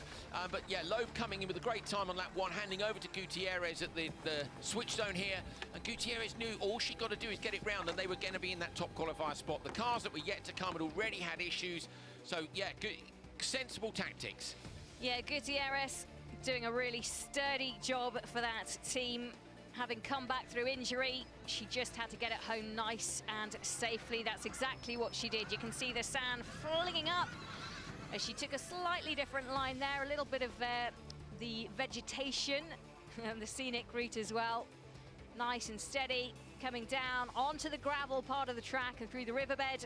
Stones flying up, sand flying up as she swings it around. Beautiful turn. Yeah, great shots there, seeing the gravel really getting fired out from the rear end. At this point, 5 seconds up, losing a little bit of time during the course of that second lap. We could see that gap coming down. They started with a healthy margin, but it's just what they needed to do. And you can see they're right up there at the top of the table with 2 wins at the moment. And I don't think they can be denied the top qualifier spot, but they may be denied the win in this session. But with the track as rough as it is, I'm not sure anyone's going to be willing to take the risk. Yeah, Casey Munnings was up next for Andretti United Extreme E, partnered by Timmy Hansen. They had a challenging, I think it's fair to say, first qualifying session. This went a lot more smoothly for them. The car actually cut out for Hansen last time out, so they suffered a big loss of time, so they were on the recovery mission. Yeah, you can see Katie at the start of the lap had a problem where we've seen lots of people having problems on that line. You just got to be so careful now. I think it's become so cut up. I'm inclined to think it might be worth a walk out there tonight for some of the teams and see if there is a really good alternate line, because tomorrow they're going to be racing through that section. So how much are you going to brake? Is there a different line you could take where you don't need to brake quite so much, or the jump is a little bit more predictable? But Munnings brought it home. They were around 30 seconds back at this point, but Katie had been up against the time of Sebastian Loeb, and then Timmy Hansen was taking over to try and chase down Loeb's teammate. Yeah, Good job, Timmy Hansen in the car. He was the one that suffered the problem in the first section. No such thing this time out.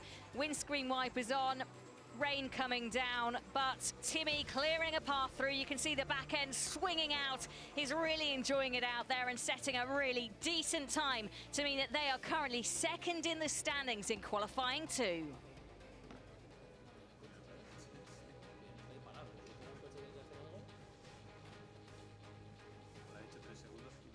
15 seconds. 15 seconds until the start of the next round, and it'll be Laia Sanz going out first. Carlos Sainz is the man in the command center, and you can see how focused she is, waiting for the lights to go green for her chance to take part in qualifying 2. Laia Sanz off the line.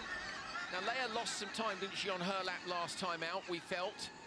We didn't find out from the team, did we, Jenny? You did. Well, their hyperdrive didn't work, which didn't enable them to go as fast as some of the other teams. We also had a switch zone mistake from Carlos Sainz. Just look how rough that first section is. Right up to the first gate, you could see the car was bucking around so much more. The characteristics of this course have changed massively. Yeah, completely. As you say, from morning yesterday when we first went out there with practice, this morning as well, ever evolving and very difficult challenge for this Sainz team to go out there and actually adapt to it. Once again, you're having to relearn things that you've already noted. They'll have been watching everyone else that's gone out there and adapting as quickly as they can. This, the tricky section between 3 and 4, can Laia master it? Got to keep it straight through here. You want the minimum steering inputs and let the car fly nice and straight over the top. But unfortunately, with the ruts developing, you can get fired at any angle through here. We saw it at Katie Munnings. Didn't look like she was trying particularly hard, yet she got a bad bounce and she ended up over to the side of the road. Laia Sanz has taken it steady through there. You can see the time's been lost. It doesn't matter. Yep. They've already had a good run in the first session. They were P6. It's perfectly, well, certainly compared to what everyone else has had in this session, another good run here, and I think they could end up top 4. Yeah, it's just a case risk and reward. We say that so much in Extreme E, but this is a championship which can really punish those who try to go too hard, who try to take on too much. And this is a very different track, as I keep saying, to the ones that we had in Saudi Arabia and in Senegal.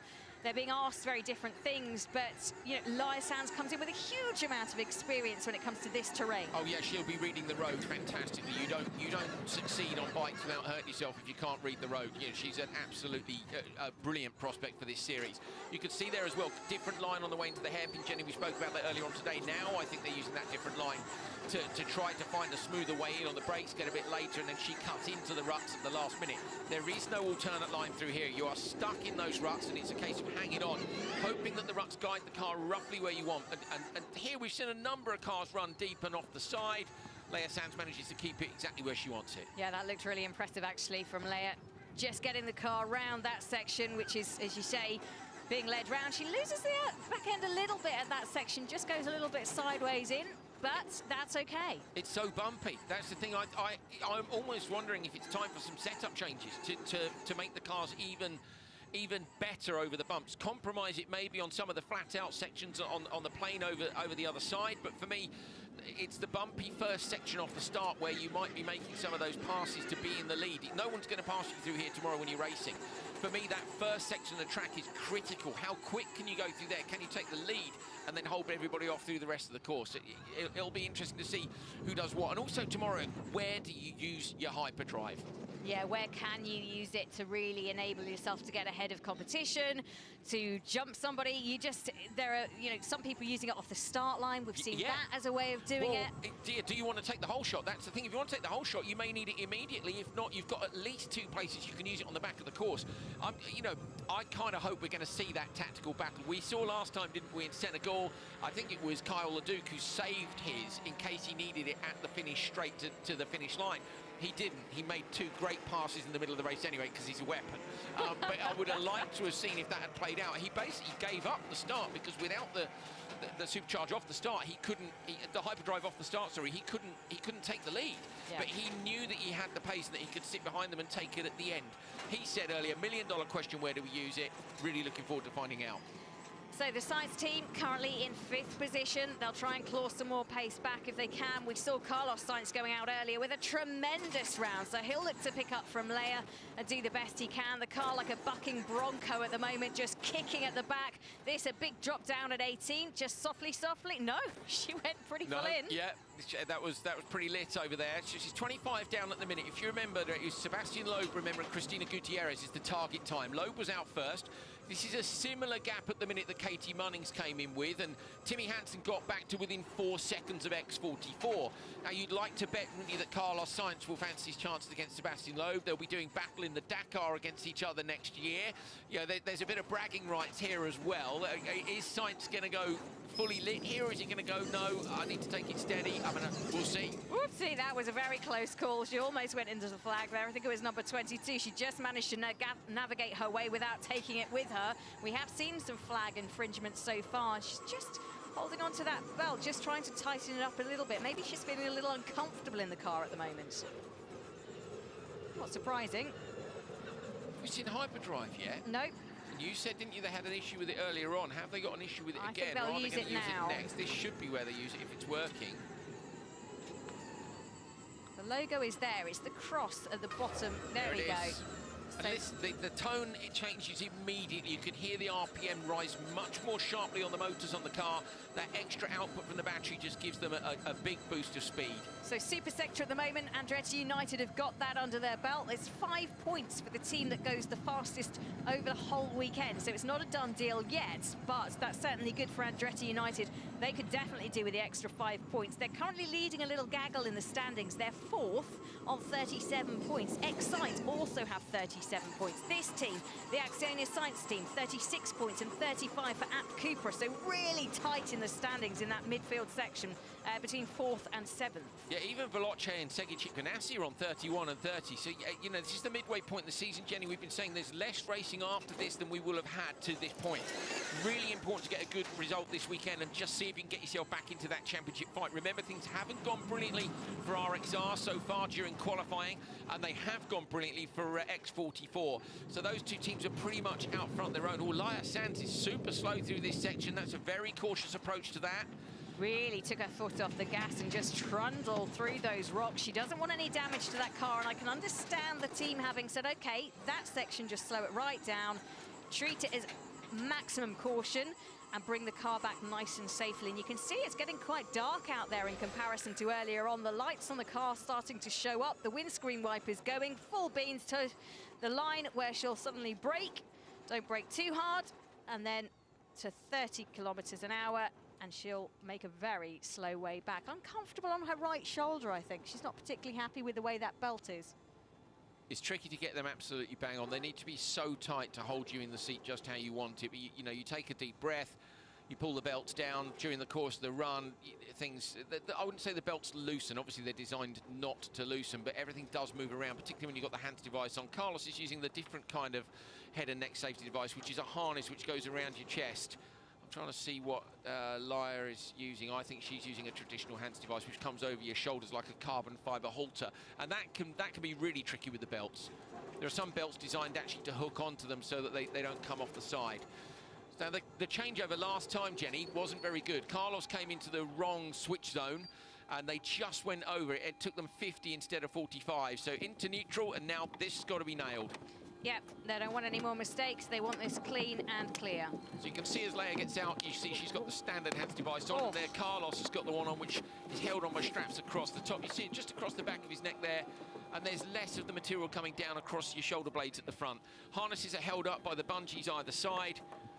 It was a bit of a clunk to his head, I tell you, when he was coming into the car. He just misjudged it slightly, and these wings, I mean, Carlos has been very clear. He does not enjoy the switch process particularly, as they're finding it very challenging.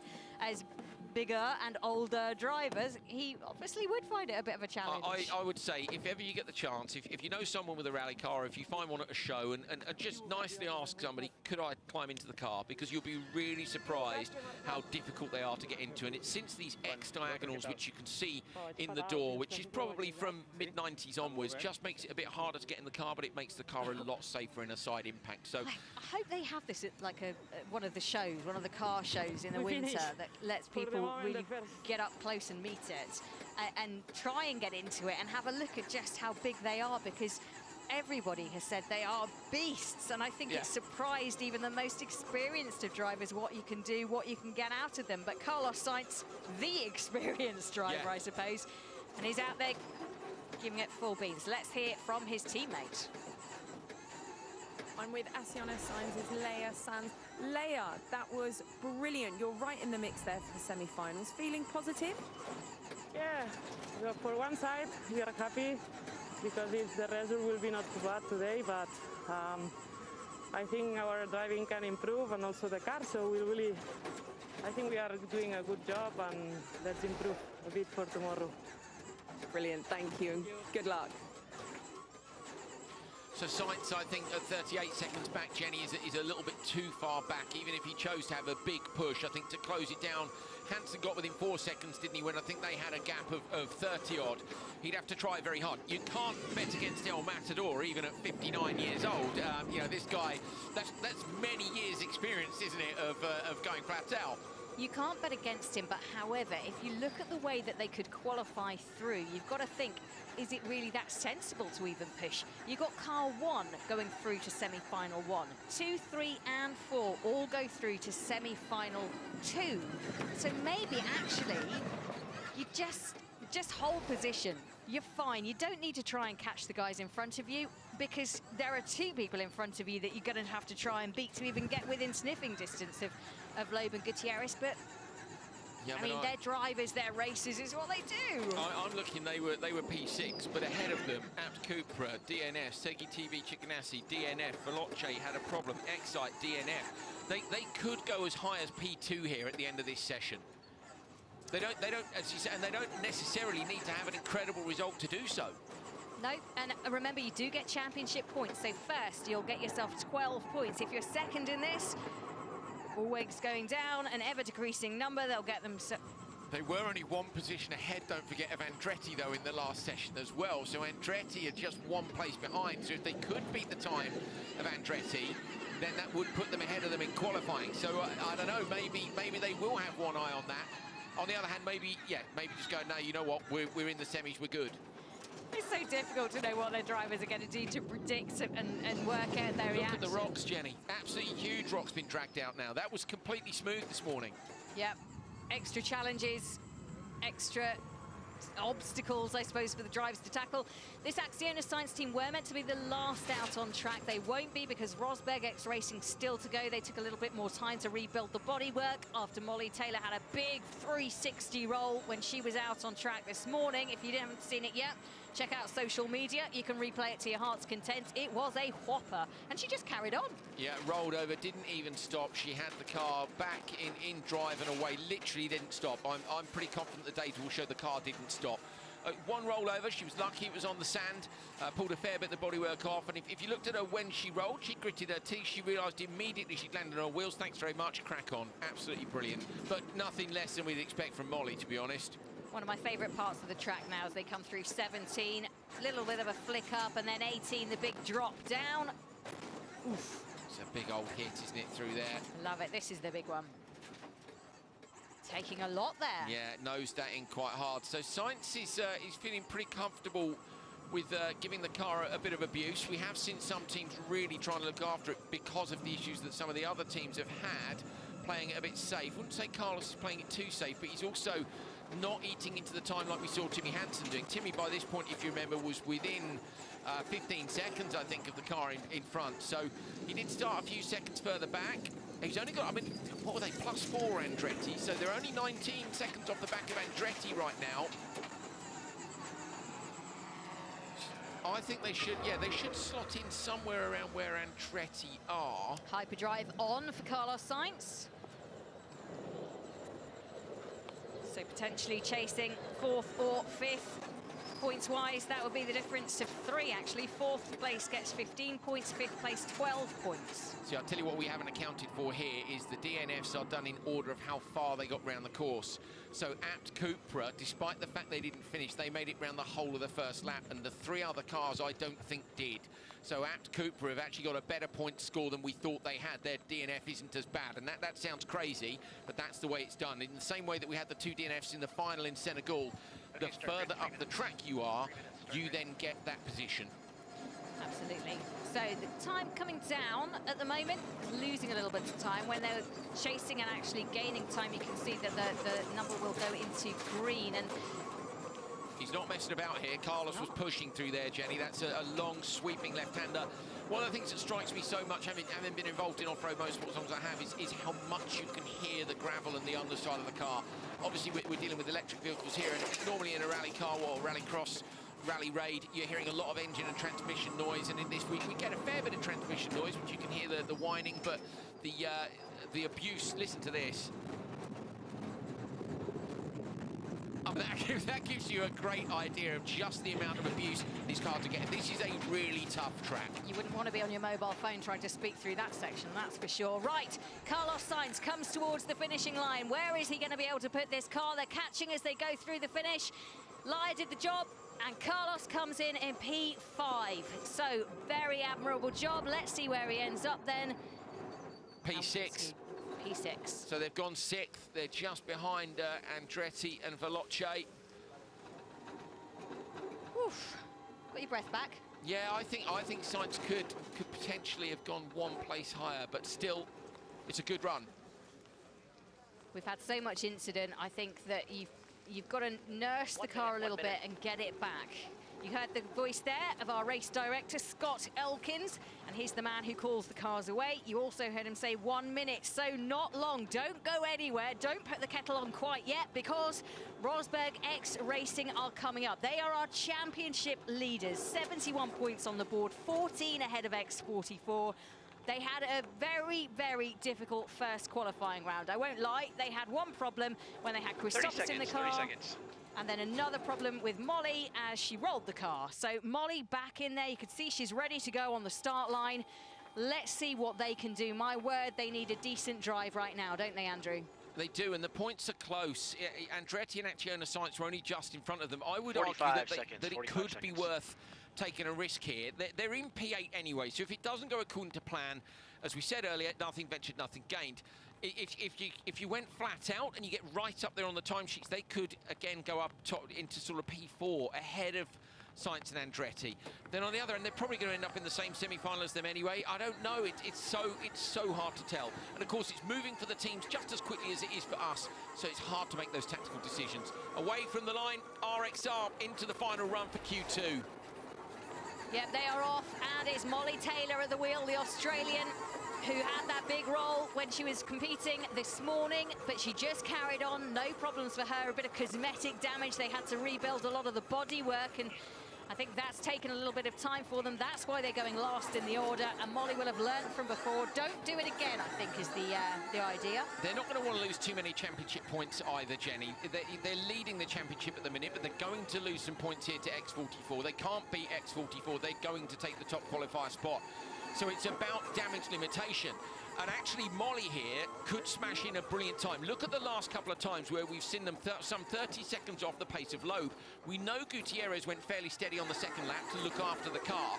If Molly comes in close to that time, you cannot bet against Johan Kristoffersson trying to take the fastest time in this session. That would give them 9 points to go with their 2 from earlier, sticks them up on 11 points, and it will put them right up the leaderboard again and close that gap down to X44 in terms of not losing too many points. Ironically, the better that Molly Taylor does on this round of it, the more that Kristoffersson is going to want to get in the car and not take it easy. He's going to want to ring it, because he'll have seen that Molly's given him almost that kind of the permission to go out there and do it. And will he be able to fight his natural urge as a driver to just hammer it? But if Molly does a good job too, let's say Molly comes in and goes, right, I'm going to drive at 80%. She's so fast. We know she's the class of the field. We absolutely know that. If she comes in at an 80% job looking after the car a little bit, there is a chance that she gives it to Johan, and he doesn't have to try quite so hard as he would if she comes in 20, 30 seconds back. Struggling through this narrow section, Jenny. The track now is really cut up. Yeah, rain coming down as well. You can just see it falling. The windscreen wipers on as well, just to add to the challenge that was already pretty difficult already. Oh, a little bit of the bodywork came off there. It just flew off, I think, the rear of the car. And yes, cosmetics shouldn't make too much of a difference, but that's what happens with a rush job. Actually, a little shout out to the team. The car's looking mint, isn't it? Considering Molly rolled it earlier on. I think we haven't given them enough credit for the job they've done to basically return it to the condition it was in at the start of the weekend. And conversely, the mechanics will be hoping now that Molly and Johan return it to the paddock in this condition again. They'll have to go round and pick up the bits of debris from the course and the track that they've had. You can see they've got sort of blanking bits on the car, and as you say, they've done a really good job. The lights were hanging off. It would look like Terminator gone wrong, didn't it, with bits of bodywork dangling all over the shop. And yeah, well done to the team. Small teams as well out here in Greenland. They're trying to reduce the footprint that they leave, so you're restricted to the numbers of crew that you are allowed out there. Molly was attacking down the hill. I wouldn't be surprised to see the gap come down a little bit when we get to the next. It's actually gone up though, so maybe some time lost where she was struggling before on the narrow section. But she tried hard. She was late on the brakes as they came down to that left-right split. She went on the left-hand side, which is the straighter run. So you can be a bit later on the brakes. It doesn't matter if the car goes straight on. I just wonder, the more of the rain that comes down, the thicker the sand gets, and it holds the car a little bit more. When it's light and loose, you can kind of almost skip over the top of it. But the harder that gets, then maybe it's acting against the car and just sucking it in a little bit. It will make a bit of a difference, definitely, to the grip and to how claggy the sand or the mud is to what happens. I don't know that it's raining quite hard enough to make enough of a difference. I'll be honest, I'd really like heavy rain tomorrow. I know of course you would. All the cameramen who are out there will be like, oh, please, really? But we all know that heavy rain livens up a bit of motorsport, and I think this, as a location, is pretty likely. In the background there, the Russell Glacier. Really, honestly, it shouldn't be raining up here because it should be colder than it is, and that's one of the problems. But the problem right now is for the other teams, with Taylor gaining only 11 seconds back. If she brings this back this close, I think Johan's got to go for it. Absolutely, I agree with you. He'll have no other option, and the urge is inside of him. He won't be able to fight those either. He'll be loving this. Molly, full commitment. She just loves driving these cars. She was on the official Extreme E podcast the other day talking about it. She said it's a beast, but she is really, really finding this championship livening up. So they've got 2 points at the minute. Look over on the right-hand side. If they were to take this session, they'd get 9 points. 9 plus the 2 gives them 11. But I think then if they beat Andretti and Veloce on time in this session, they could potentially go up to third. I'm not sure what the countback situation is, whether it's the best time in the first session or the last. It might be the first, in which case they would end up down in fifth. But they've got to go for it. So hyperdrive on, you can see the meltwater coming off the glacier in the background. Windscreen wipers also on. And Molly Taylor on for a great time here. Yes, she's chasing down. She's trying to find a way of just pulling back a little bit of time so she can hand over to Johan Kristoffersen in the best state possible. Look, green at the bottom. She is catching. Another second off, down to 13.95. Bear in mind that both Sainz and Hansen were able to get pretty close to Loeb's time. Loeb and Gutierrez's time from X44 coming in with a 30-plus second deficit. This is on, but it is about... they've got to go for it. They're in P8. Why wouldn't you? Obviously, why wouldn't you? Because there's so much on the line. There's so much on the line for these drivers. You don't want to give your mechanics another big job to try and fix overnight. They've busted a gut already. They've worked hard for you. Give them a nice night, just relaxing and chilling on the St. Helena. Don't make them rebuild a car as they go over the rock garden. You could give them a nice night celebrating the fact that you managed to claw back a few championship points as well, you know. It's, well, we'll see, won't we? We haven't got long to find out. They're going to come in with a sub 15-second deficit. They'll be hoping. It's just tipped up over that now. Molly gunning it up towards the switch zone. There'll be one last split as she crosses over on the way in. And that will give us an idea then of what the deficit is. How late will she go on the brakes? How serious are they about closing this down? She's late on the brakes. That's the bumpy section. Rear of the car kicks up high in the air. Got to get it down to 30 kilometers an hour. Nicely done. 13.97. So they're currently in P3. 14 seconds the deficit. What do you reckon? You know Johan. I do, well. yes. You know Johan Kristoffersen. 13 seconds behind. What's he going to do? Very good, huh? No. Yeah. Now you gain another few more. The That's team a lot. are I love pushing it. him, goading him on, I love saying, it. come on, do a little bit more. I've had a couple of WhatsApps off Johan this afternoon about what might be the tactic about things like, you know, the super sector, and then it's like, do we try hard or not? Bit of banter, you know, while he's been watching out there. But now it's really interesting, isn't it, Jenny, what you said? Can he resist it? And look, he said 13 seconds, that's really good. And then the other guys maybe a few more. So I think this is on. I think this is on. Stops early. Just struggling to get the belts released. Remember, 45 seconds is the time that they have to stay in the pits. They can't go faster than that. Insert comes out, Johan in. Yeah, now, bear in mind Molly there, when you saw her pulling the straps up, she's lengthening the shoulder straps there for Johan. Johan is absolutely massive. He's about 6'4". So she's taken her insert out. She's 2 inches taller than me. And you said I was tall yesterday, Jenny. I don't actually quite understand how he gets into the cars. I know it's been a bit of a squeeze for him in some of the different categories over the years. Has he ever had to take the front of the racing shoe off? No. I know that people sometimes have to, no, because it rubs at the top. Hasn't had to do that, but he will have. Those harnesses will have been just. Look at that. They're ready to go. He pulls the harness down. Now he's going to be looking for and away. So actually not so much time left as he hasn't got his comms plugged in. That's fine. He's got the belts in, but not the comms. Comms he can do on the way out. Can he get that in time? If he can't, well, yes, he can. And now they release the 3-time World Rallycross champion. What can he do? I'm with RXR's Molly Taylor. Molly, brilliant second qualifying session. You've got to be feeling proud of that, considering how badly the first qualifying session went. Yeah, I don't think, well, it wasn't a great start in Q1, so I'm just, to be honest, happy to have a clean lap. Didn't want to back off too much, but also wanted to, you know, make sure that it was a clean run. So, yeah, it was clean. You know, a few mistakes and things like that you can always improve, but I just wanting to get one in the bank. And the weather conditions are ever changing here in Greenland. It was sunny, but now it's raining. What can Johan expect out on track? Yeah, so I mean, it's rain falling. There's not so much. So in the sandy sections, it's still yeah, pretty similar. Yeah, some of the rocky sections can get a bit shiny with the shiny rocks, but to be honest, it's more the degradation than the weather conditions. It's just it's nice to put the heated screen on and put the wipers on and warm up inside the car. Thank you so much. Well, things definitely warming up here. What a terrific end to qualifying, and Johan Kristoffersen is really going for it. It's a really ragged course now. You can see the track just breaking up with stones being transported into the racing line. You've got to pick your line very carefully, very cleverly.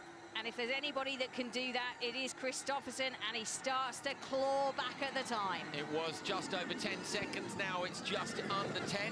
Through here, there isn't a lot to gain. I'd almost argue through here you can lose more. You might as well just keep this tidy. Don't run wide.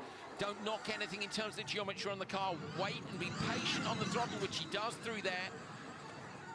And then it's about how much risk you want to take on those crests at the end. I think Johan can do this easily, but they do also have to think about looking after the car. They really do.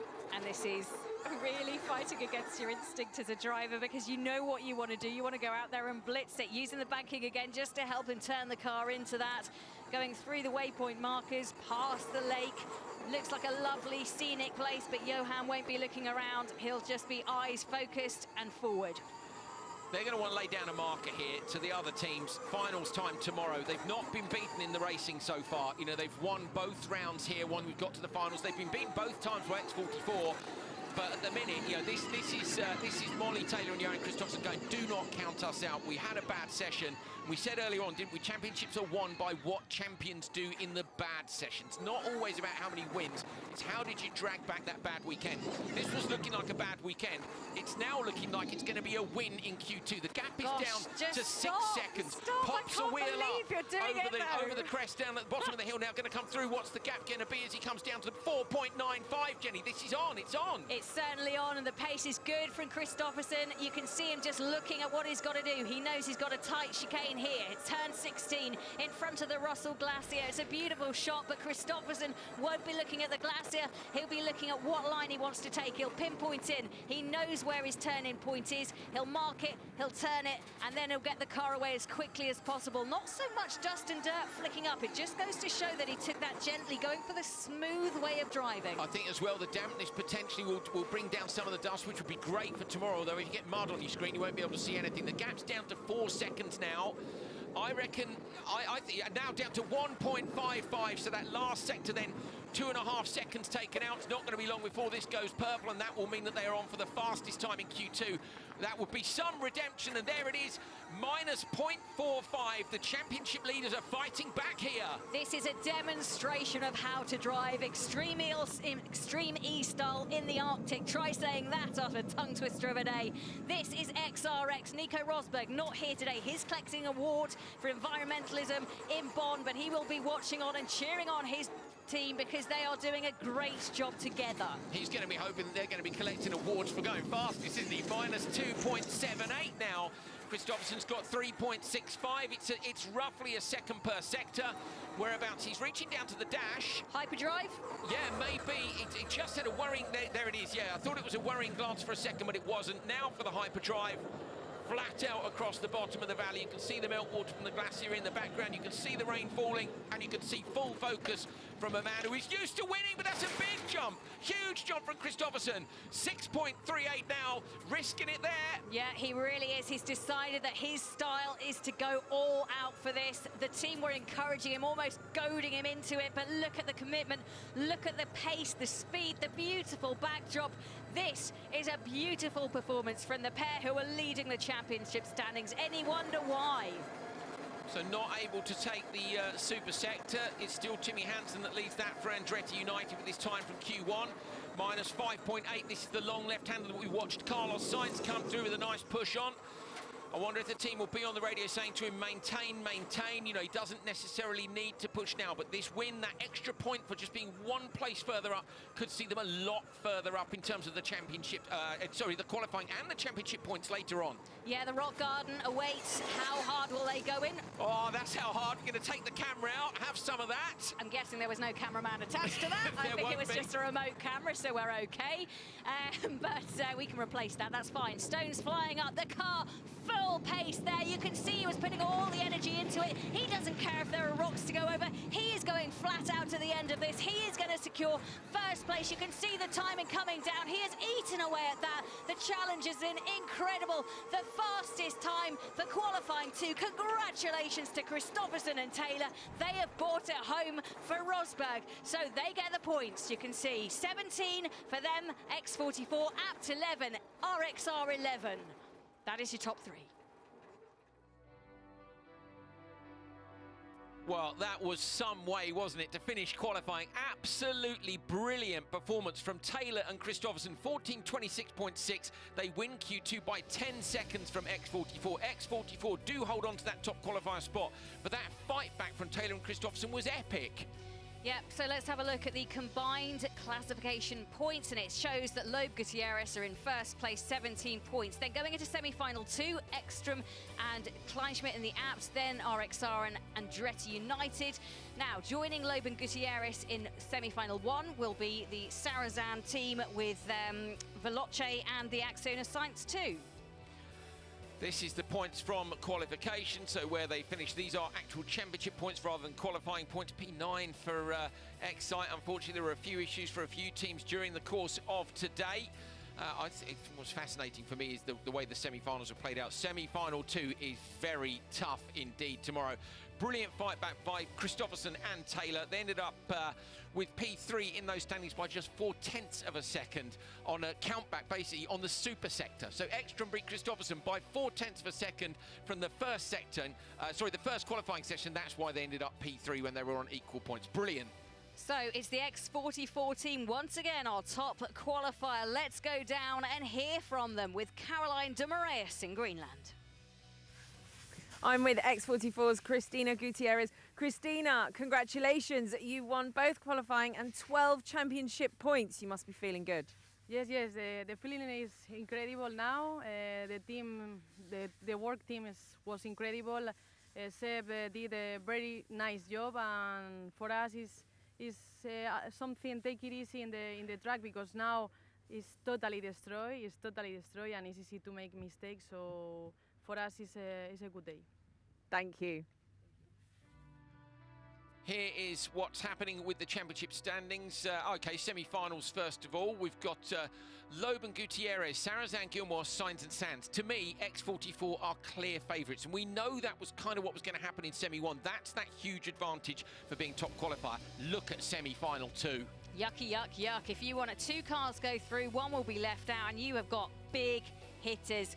One of those is going to be very unlucky or unhappy at the end of semi-final 2. Remember then this time that the crazy race, semi-final 3 if you want to call it that, I know we can't have that, that's then there is a route to the final from there. The winner of that race will go through, so all to play for tomorrow, but these guys unbeatable today.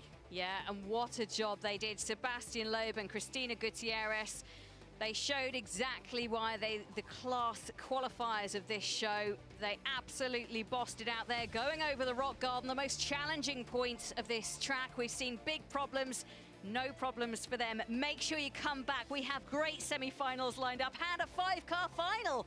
You don't want to miss it. Don't go anywhere.